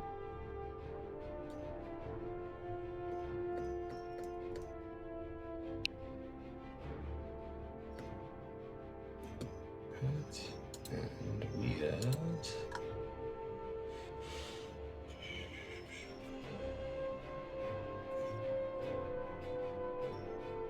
Okay. So, Echo, you notice that this thing is kind of. It's flying towards you. You haven't actually seen it yet, but you see the kind of destruction in its path. Is there anything you'd like to do to prepare for that? If you had, say, 1 round? I think that depends on how elaborate I could get with it, but I don't. So Echo's either going to jump down, like now, hearing that this thing is barreling through. And I do mean jump down, not like, yeah.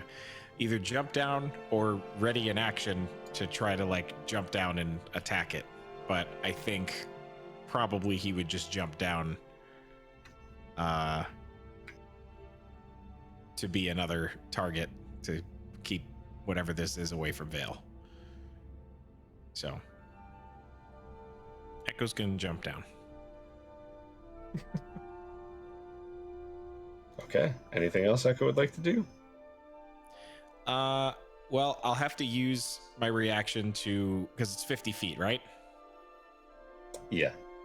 So I'll use my reaction to slow fall, and compared to the last couple times Echo has been seen using this skill, this seems more refined. Where previously he was doing like this big like shockwave of ki from his hands to slow his fall. This time it's like almost Iron Man, like you see it on his hands, but like just like this like pulse from his hands to slow his fall, like more gradually. But he lands on the ground, and I can't ready an action because I had to use my reaction for that. So I guess I will take the dodge action. It's a favorite of some of us at home. On brand. It's dodge approved. It is. It is.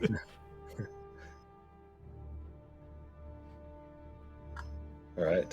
So you have taken the dodge action. Melly, anything you'd like to do? So you see this massive thing. Yes. How far away is Melly from where they are? From where Vale and Maggie are? 50 feet. Well, 50 feet up, 30 feet across. Okay, I can't do trigonometry sign in my head right now. Can I get close enough where if I cast a spell that has a range of 30 feet, it can be like 10 feet in front of them? In between, like I want it to be like,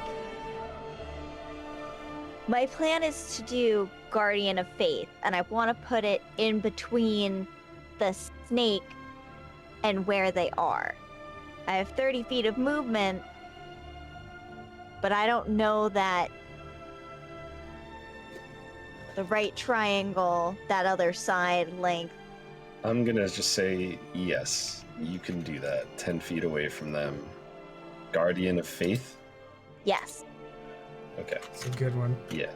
A non-concentration control spell, right? That was specifically Yep. wonderful. I'm excited. Okay. Yeah, so this large spectral guardian pops up into that space. What does it look like? I'm gonna say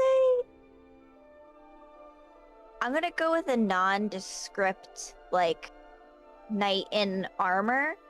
But it's got a shield and a sword. And on the shield, it's gonna have Morgan Freeman's face on it. Yeah. Is he like smiling? Is it a straight face? Is it an angry face? Like what's the emotion that I'm God. yeah. I think it's gonna be like him like wagging his finger. Like "Mm." Wow. Okay, I love that. Every Mhm. shield should have a picture of Morgan Freeman wagging his finger on it. or the guy on the commercial with the no, you know that one forever ago. Okay, awesome. Mac. Can we tell what direction it's coming from? Yes, it's coming from. Like does it seem like it's gonna pass the tree that we're currently on? No, it's like, so if you're looking straight ahead, Vale and the girl are in front of you, it's coming from that direction.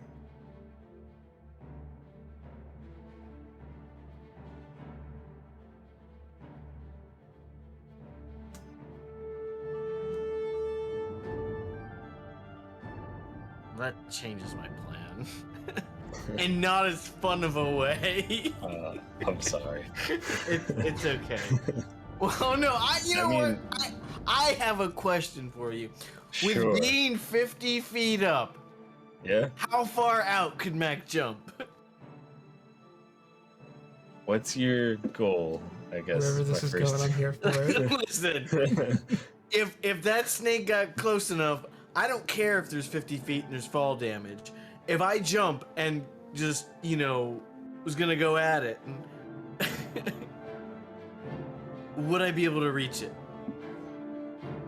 I mean, not currently, because it's kind of farther away. It's still coming, but like if Yeah. it got to where to where Vale was, would Mac So- be able to jump out and?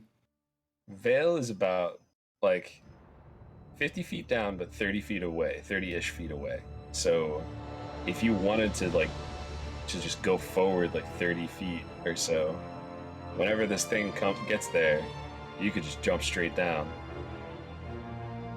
Well, what I'm so getting at? wait, I can just be over and then jump straight down at it? I would say, I mean, straight down or like maybe foot. Okay. You could jump at it. I'll say that. Okay. I don't I'm have gonna to move get to over it. and ready in action to jump down at this thing when it gets within a range where I can jump down. And Okay. So you're done the ready to math with the action. hit points. I'll survive. It might be ugly, but I'll survive. Okay, lovely. All right. So, yeah, actually, I mean, at that point, you kind of like you get to your position and everything, and then this creature goes right through. It's probably about 20 feet up in the air, which would mean 30 feet below Mac, and it just kind of coils, and you see its head go in front of Vale and Maggie as we'll say it's like 20 feet away from you, something like that, and it looks at you, and when it hisses, I for whatever reason my voice mod is kind of messed up. I was gonna make it like echoey and stuff, but we'll just say it just kind of opens its mouth, and its fang looks like a great sword, if not bigger than that. Like, this thing is massive. The only thing that comes close to a creature that you've seen this size would be like the Kruthic Queen thing. It's massive. Yeah, that's close, Evan. Yeah. The snake from Sekiro Absolutely. came right to my mind, so I just posted a gif of that in the chat. Yeah. Also, like, if you're a Naruto boy, Orochimaru, you know? But And you're talking So- about coming after Vale.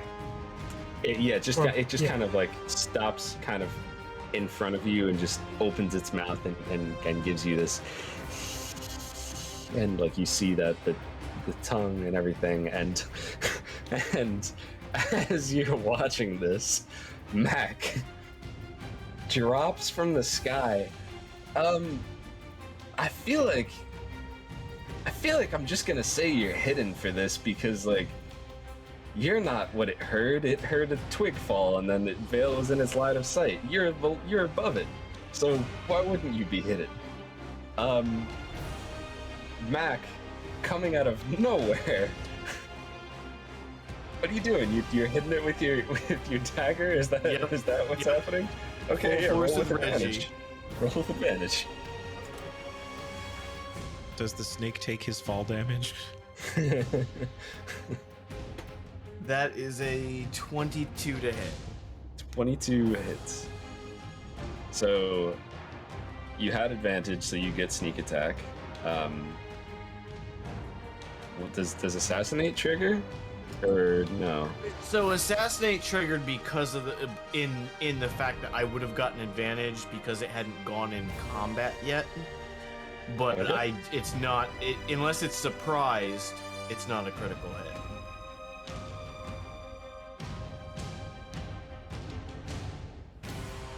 Surprised is such a funky feature. Sure is. It's surprised by you.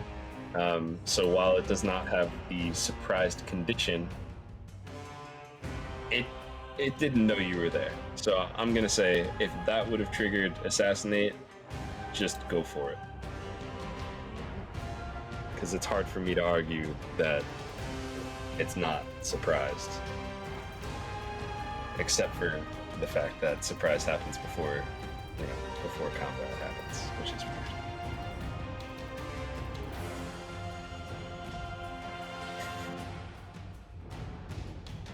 Is there a battle cry or anything that the group hears as Say Are- hello to your crispy cousins.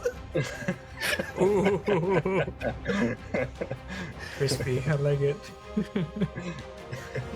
So descriptive. That is We love it. 51 points of damage.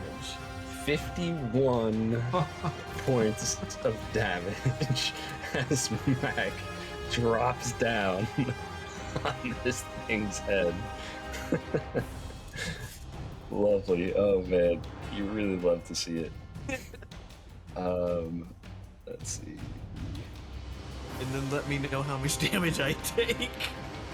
Or if you want me to roll that. Roll 3d6. 13 damage. Okay, and you could have that. Ooh, they share? Yes, sir. I like that. Yeah, Jake knows he's been DMing long enough. It definitely was the tell of you be like, you could take half of that, basically with a pen in hand while leaning over.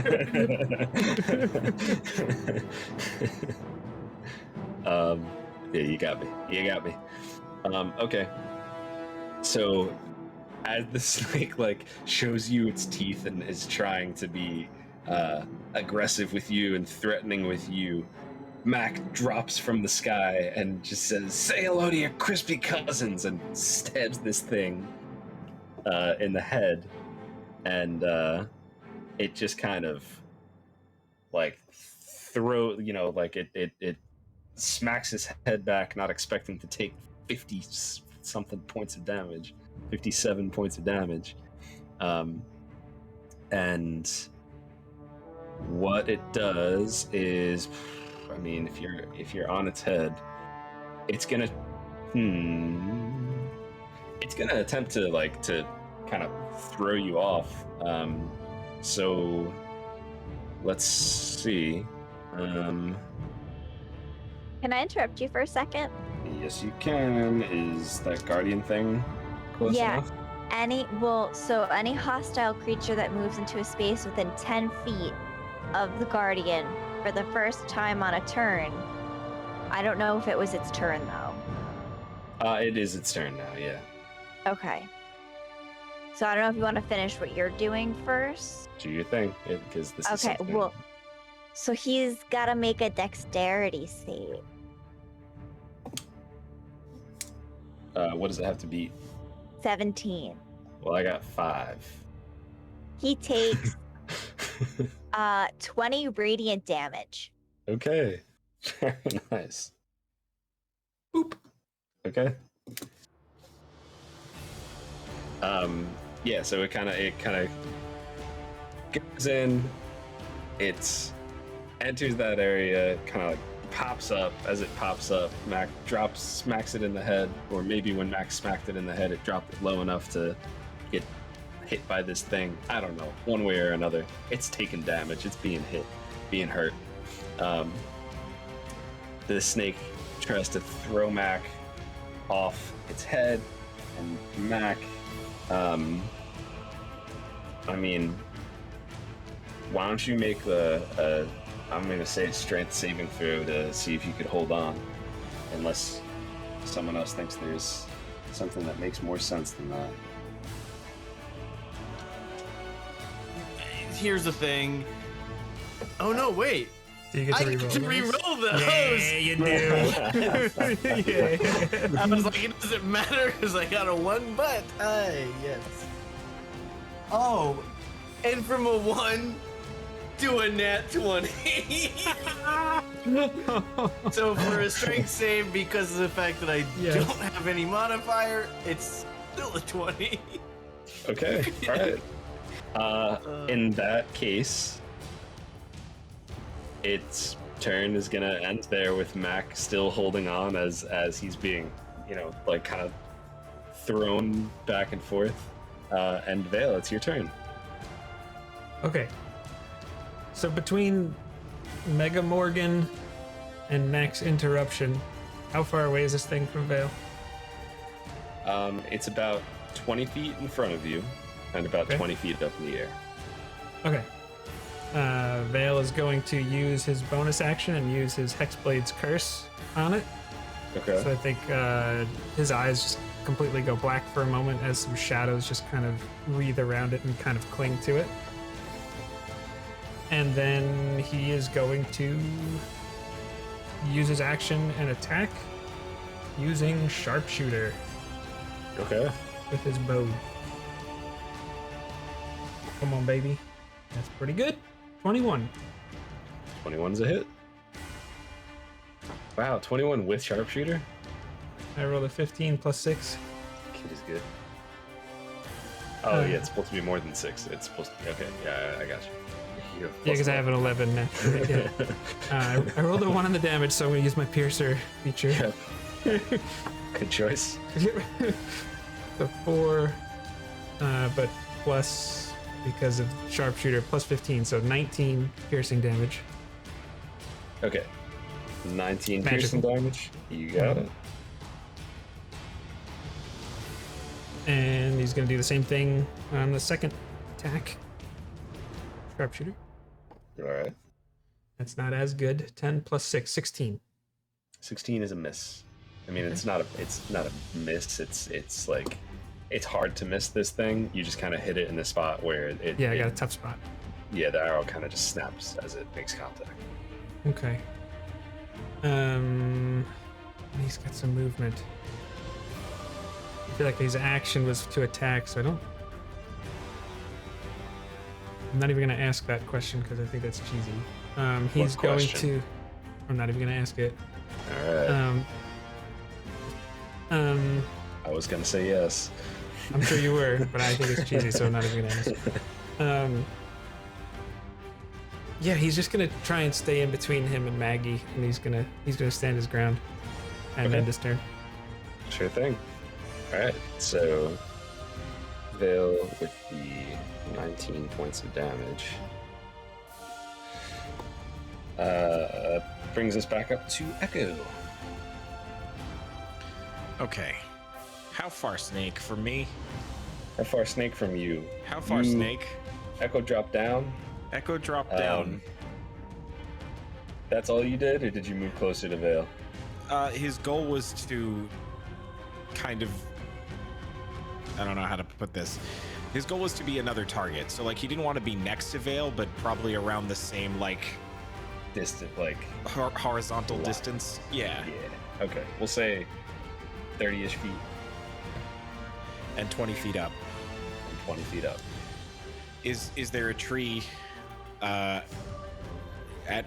is there a tree close enough to which if someone were to say run up the tree with his advanced unarmored movement that he might be able to temporarily get atop this beast to try to strike it? Echo, there's trees all over. All right. So it's, you said about 30 feet and 20 feet. So Echo will start by taking his Step of the Wind stance to take the dash action as a bonus action. And will run he will run that 50 feet. He'll run 30 feet to the nearest tree and then just run straight up the side. Like, this is unbelievable. It's hard to believe unless you were seeing it, but literally just runs straight up it. And pulls out his dagger from his hip and freaking stabs this guy, or he tries to. Yeah, freaking stab it. Freaking stab it. Roll an attack. The best way to stab. Yeah, either on a branch or on the snake itself, whatever he can do to get footing. So you, whatever makes more sense to you. I'm gonna say you could do either. What do you think Echo would want to do? He would start with branch. Okay. All right, so he will do his first stabbing attack. It's not the best stabbing attack, I'll be honest with you. It's a plus 10. 17 to hit. 17 misses. Just Okay. So I do have a question though, and I'm within 5 feet and hanging onto this thing with a dagger in it. Would that give him advantage? I'm gonna say a creature like this, I'm not sure that you can flank it. Okay. Fair enough. Tracks. So yeah, I imagine that first attempt, he just like it just like glides right off, like he didn't have it lined up quite right. So he kind of rears back and goes for the same thing again. That's a 27. That's a hit. So I'm gonna roll damage, but I would also like it to roll a Constitution saving throw, please, as I spend a key point to try to make this a stunning strike. That is a 20, not natural. Yeah, that passes. He's fine. But he does take 9 magical piercing damage. 9 magical piercing damage. Okay, very nice. I forgot to And, add my Hexblade's curse damage if you want to make 4 more. It's in the embarrassing. first one. It is, yeah. Okay, we get it. And with whatever little movement Echo's got, he's just gonna move to get himself more sure footing. So on branches, same thing. He's just gonna kind of like back up slightly toward the center of the tree, I guess. Okay, sounds good. Is that end your turn? Yeah. Millie, it's your turn. Okay. So, can Melly get like 30 feet? Like within 30 feet of everybody? Or is, Within 30 feet of everybody. as in like Vale, Echo, Mac? You would basically have to be standing where your guardian is standing. Ugh. So in between Vale and the snake. in between. I feel like that's not a wise decision to stand in that particular spot. But is it fun? Yes, and I mean, Melly's not like the wisest person in the world. Okay. Can I get? Okay, so then do I have enough? Am I close enough to that spot to get there with 30 feet of movement? Yeah. Well, you didn't go down off the tree, did you? Did you? No, I wanted to get close enough so I could cast the guardian in front of them. If it meant I could still be in the tree, that felt so you could still be in the tree and get over to that area, and move. Yeah, I would say you'd definitely be able to do that. Okay, so I would like to use all of my movement to do that. Okay. And then obviously we're gonna bless up. Let's see. Do I want to do it with this one? That's 3. Hold on. I'm sorry. It's been a while. It's totally fine. Okay. So it's normally a first level spell. So I'm gonna do it at 2nd level, just in case something happens to Maggie. I'm gonna bless her too. She's in range. Feels like the right move. Y'all are blessed.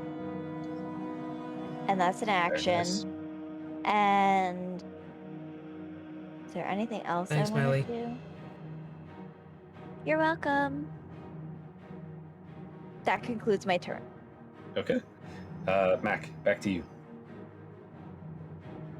This thing has just swung around, and you held on. Is Echo still within 5 feet of the snake? I know you adjusted your footing, but... Yeah, he's still within 5 feet of the snake. Okay. I see what you're getting at. He's still within 5 feet of it. Does a 21 hit? 21 hits. I'm attacking it, if that wasn't clear. Unless Echo says he's not within 5 feet of it, but... Well, I didn't say it, but my intention was to move without incurring an opportunity attack, which I assume this thing has more than 5 feet of range. But yeah, no, he's still within 5 feet. Okay.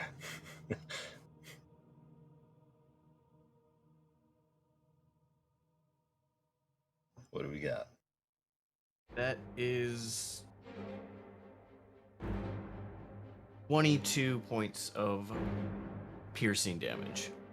Okay. 22 points of piercing damage. You guys are ripping this thing apart. And then Mac's gonna hold on with dear life. Still holding on. All right. Okay. Actually, Alright.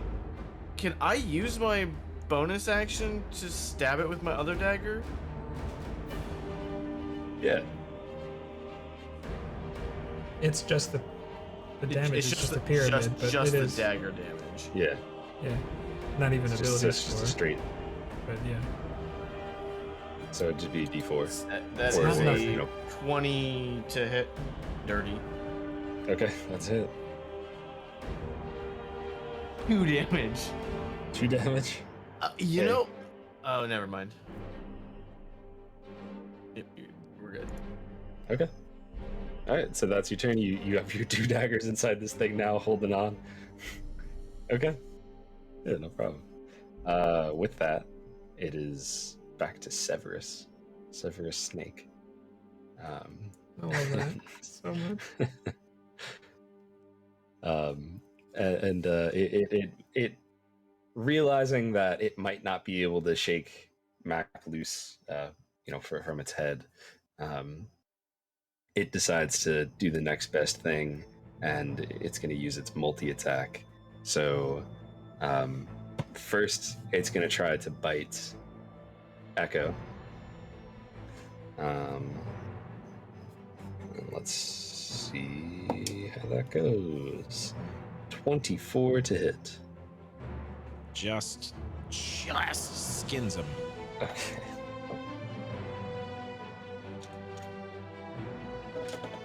Only I had the right dice. There we go. Whoa, but these dice were time dice. That's a deep cut that nobody's gonna get. Right. So, you are going to take, what is this? You're gonna take 20 points of piercing damage. And I'm gonna need you to make a dexterity saving throw. This is just a friendly reminder to include a D4 when you do your saving throw.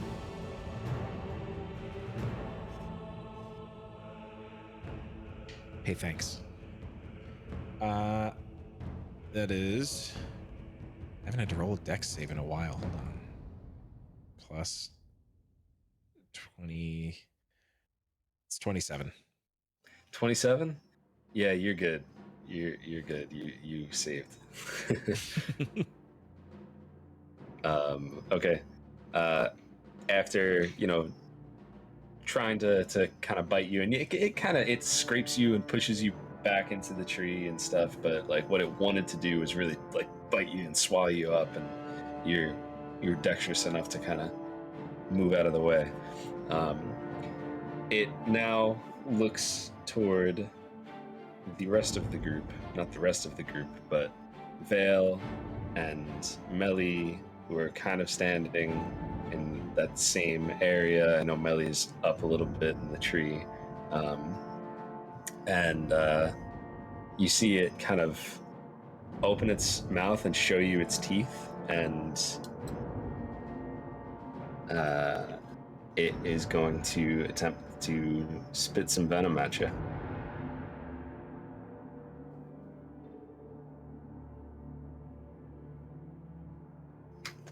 So, let me just make sure I'm reading this right. Yikes.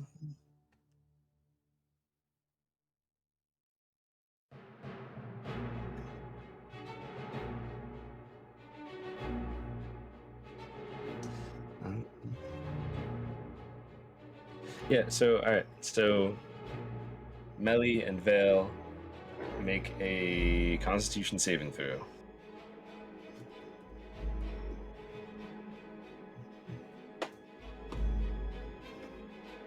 With my bless, a 19. Mm-hmm.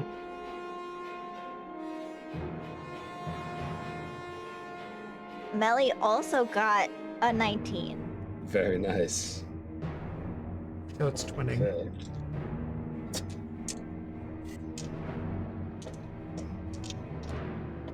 Let's see.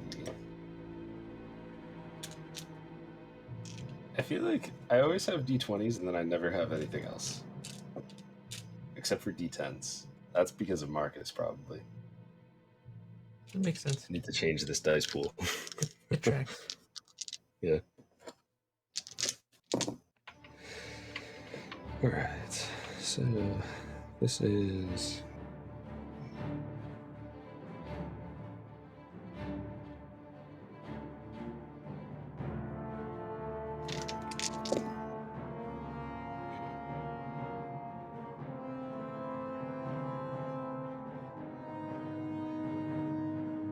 Okay. You are each going to take 20 poison damage. I'm going to use my reaction to cast Absorb Elements. And have that. Very nice. 10 poison damage for Vale.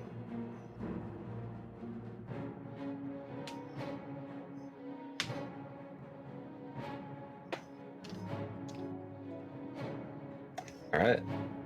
And now, like, showing you its teeth again, and you have that... and, it's gonna be Vale's turn. Okay. Ale is going to use his bonus action to cast a level 2 chromatic charge using the ice sapphire. Nice. And this could be fun if he's got his Hexblade's curse in place. He's got this. Come on, 19 or 20. Come on, baby. Sharpshooter time. Here we go. Well, it's not a 19, but with with bless, it's a dirty 20 plus 6, 26 to hit. Okay. All right. So yeah, that's a hit. All right.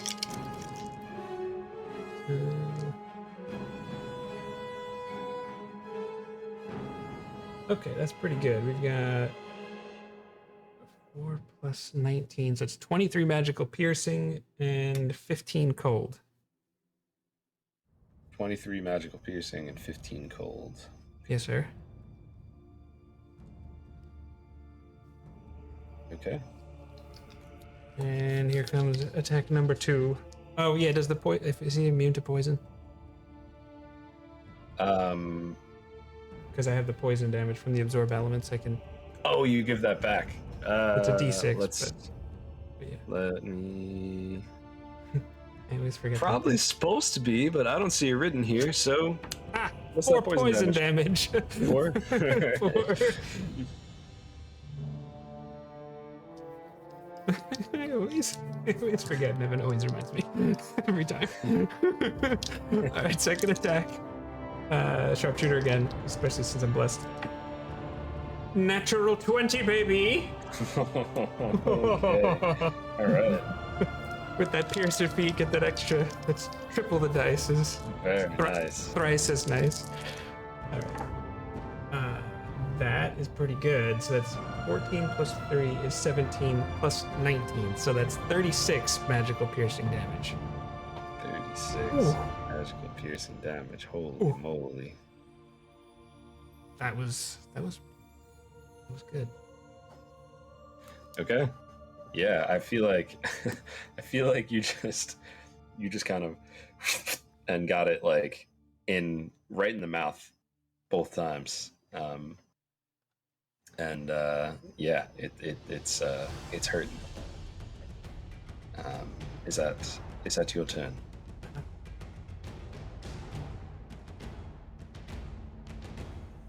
Yeah, it is. Okay. He's gonna stand his ground and protect Maggie. Okay.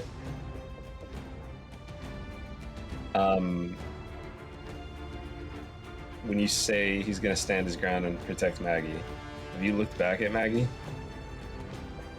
I don't think he would have in the Okay. focus and everything that's going on. Oh no.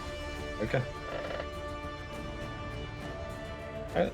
No problem. That's it. Yeah. So it's Echo's turn. Still within reach of this thing.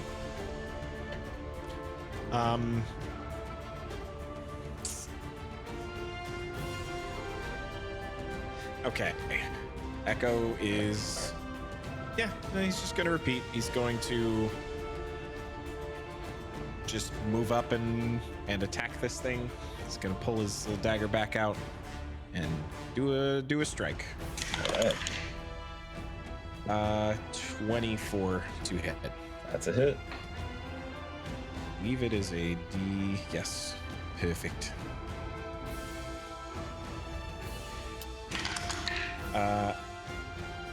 That is not great, but it's 9 magical piercing damage.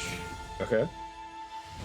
I'm gonna do a second attack with the weapon, the Okay. same weapon.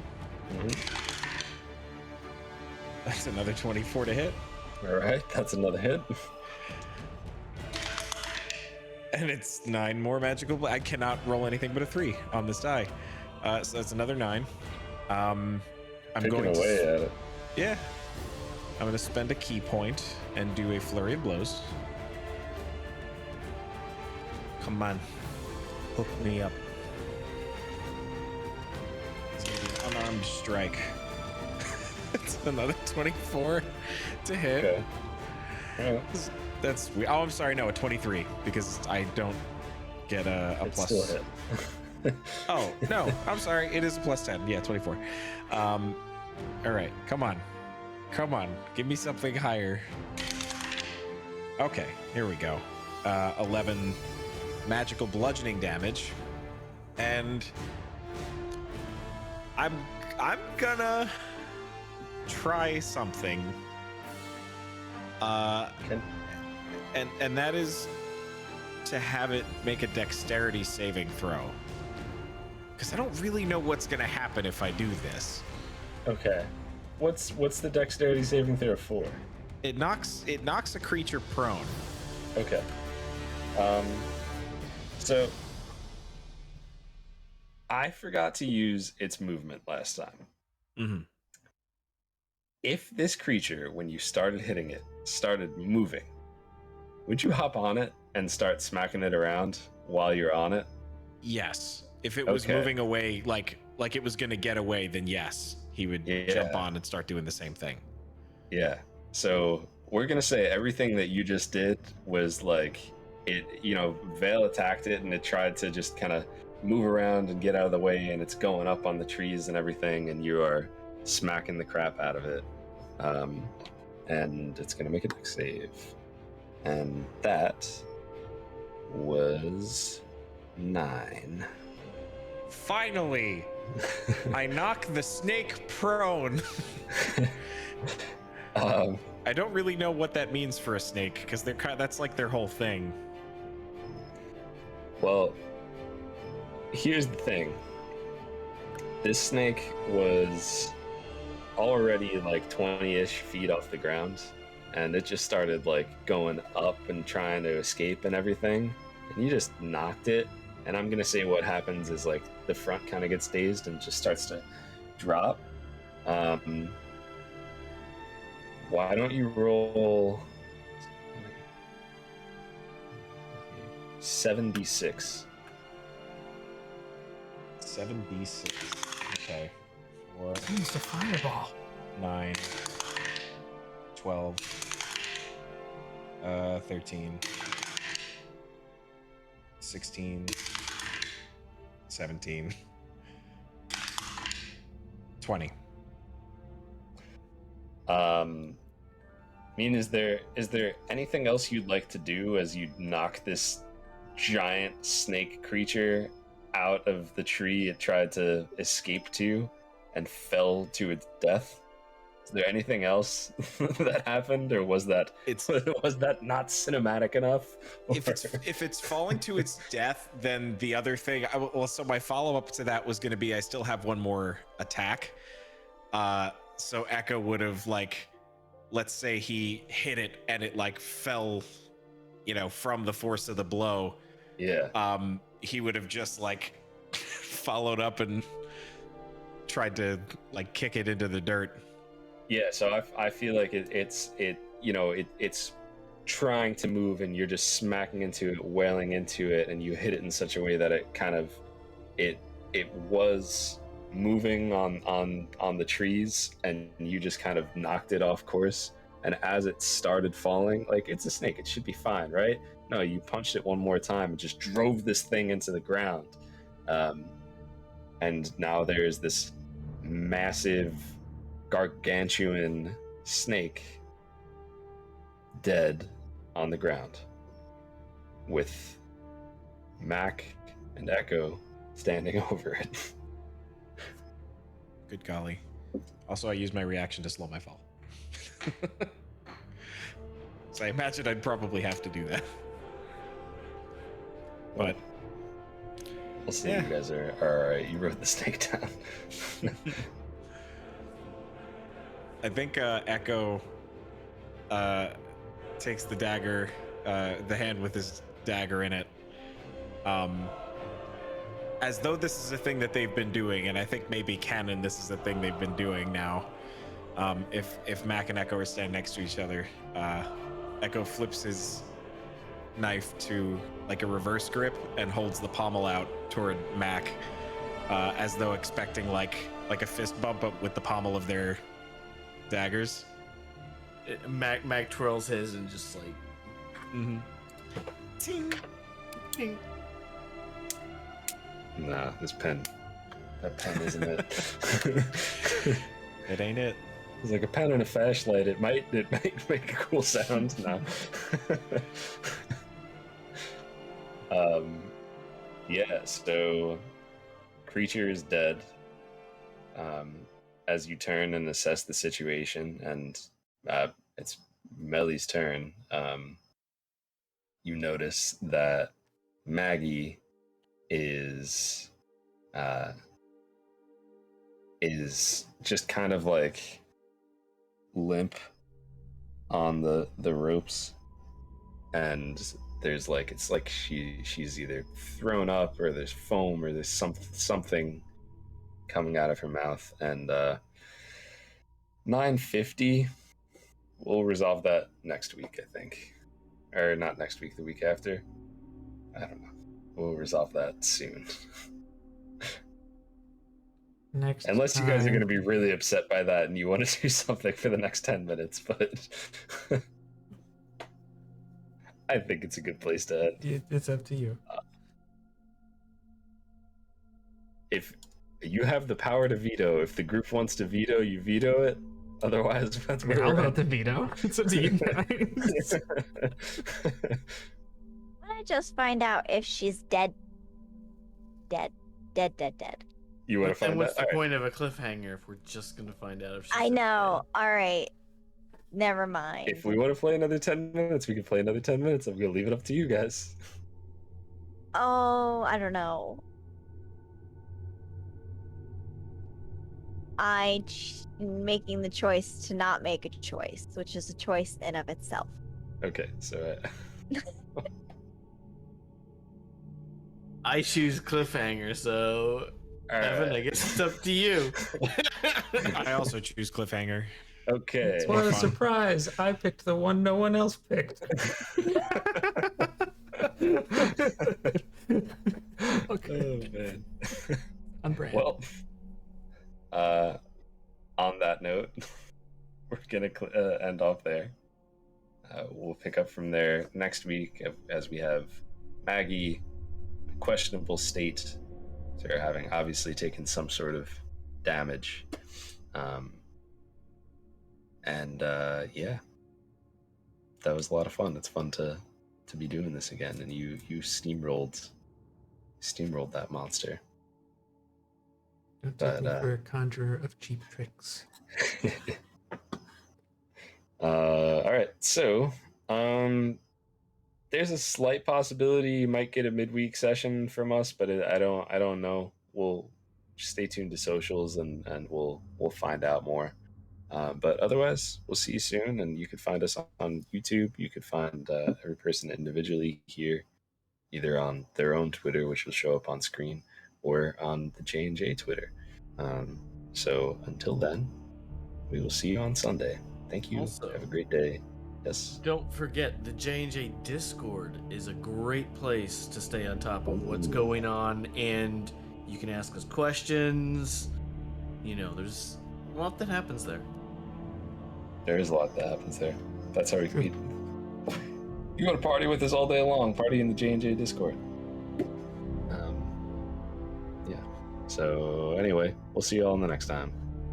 Be safe, be kind, be excellent to each other. Wu-Tang is for the children. You thought I forgot about that?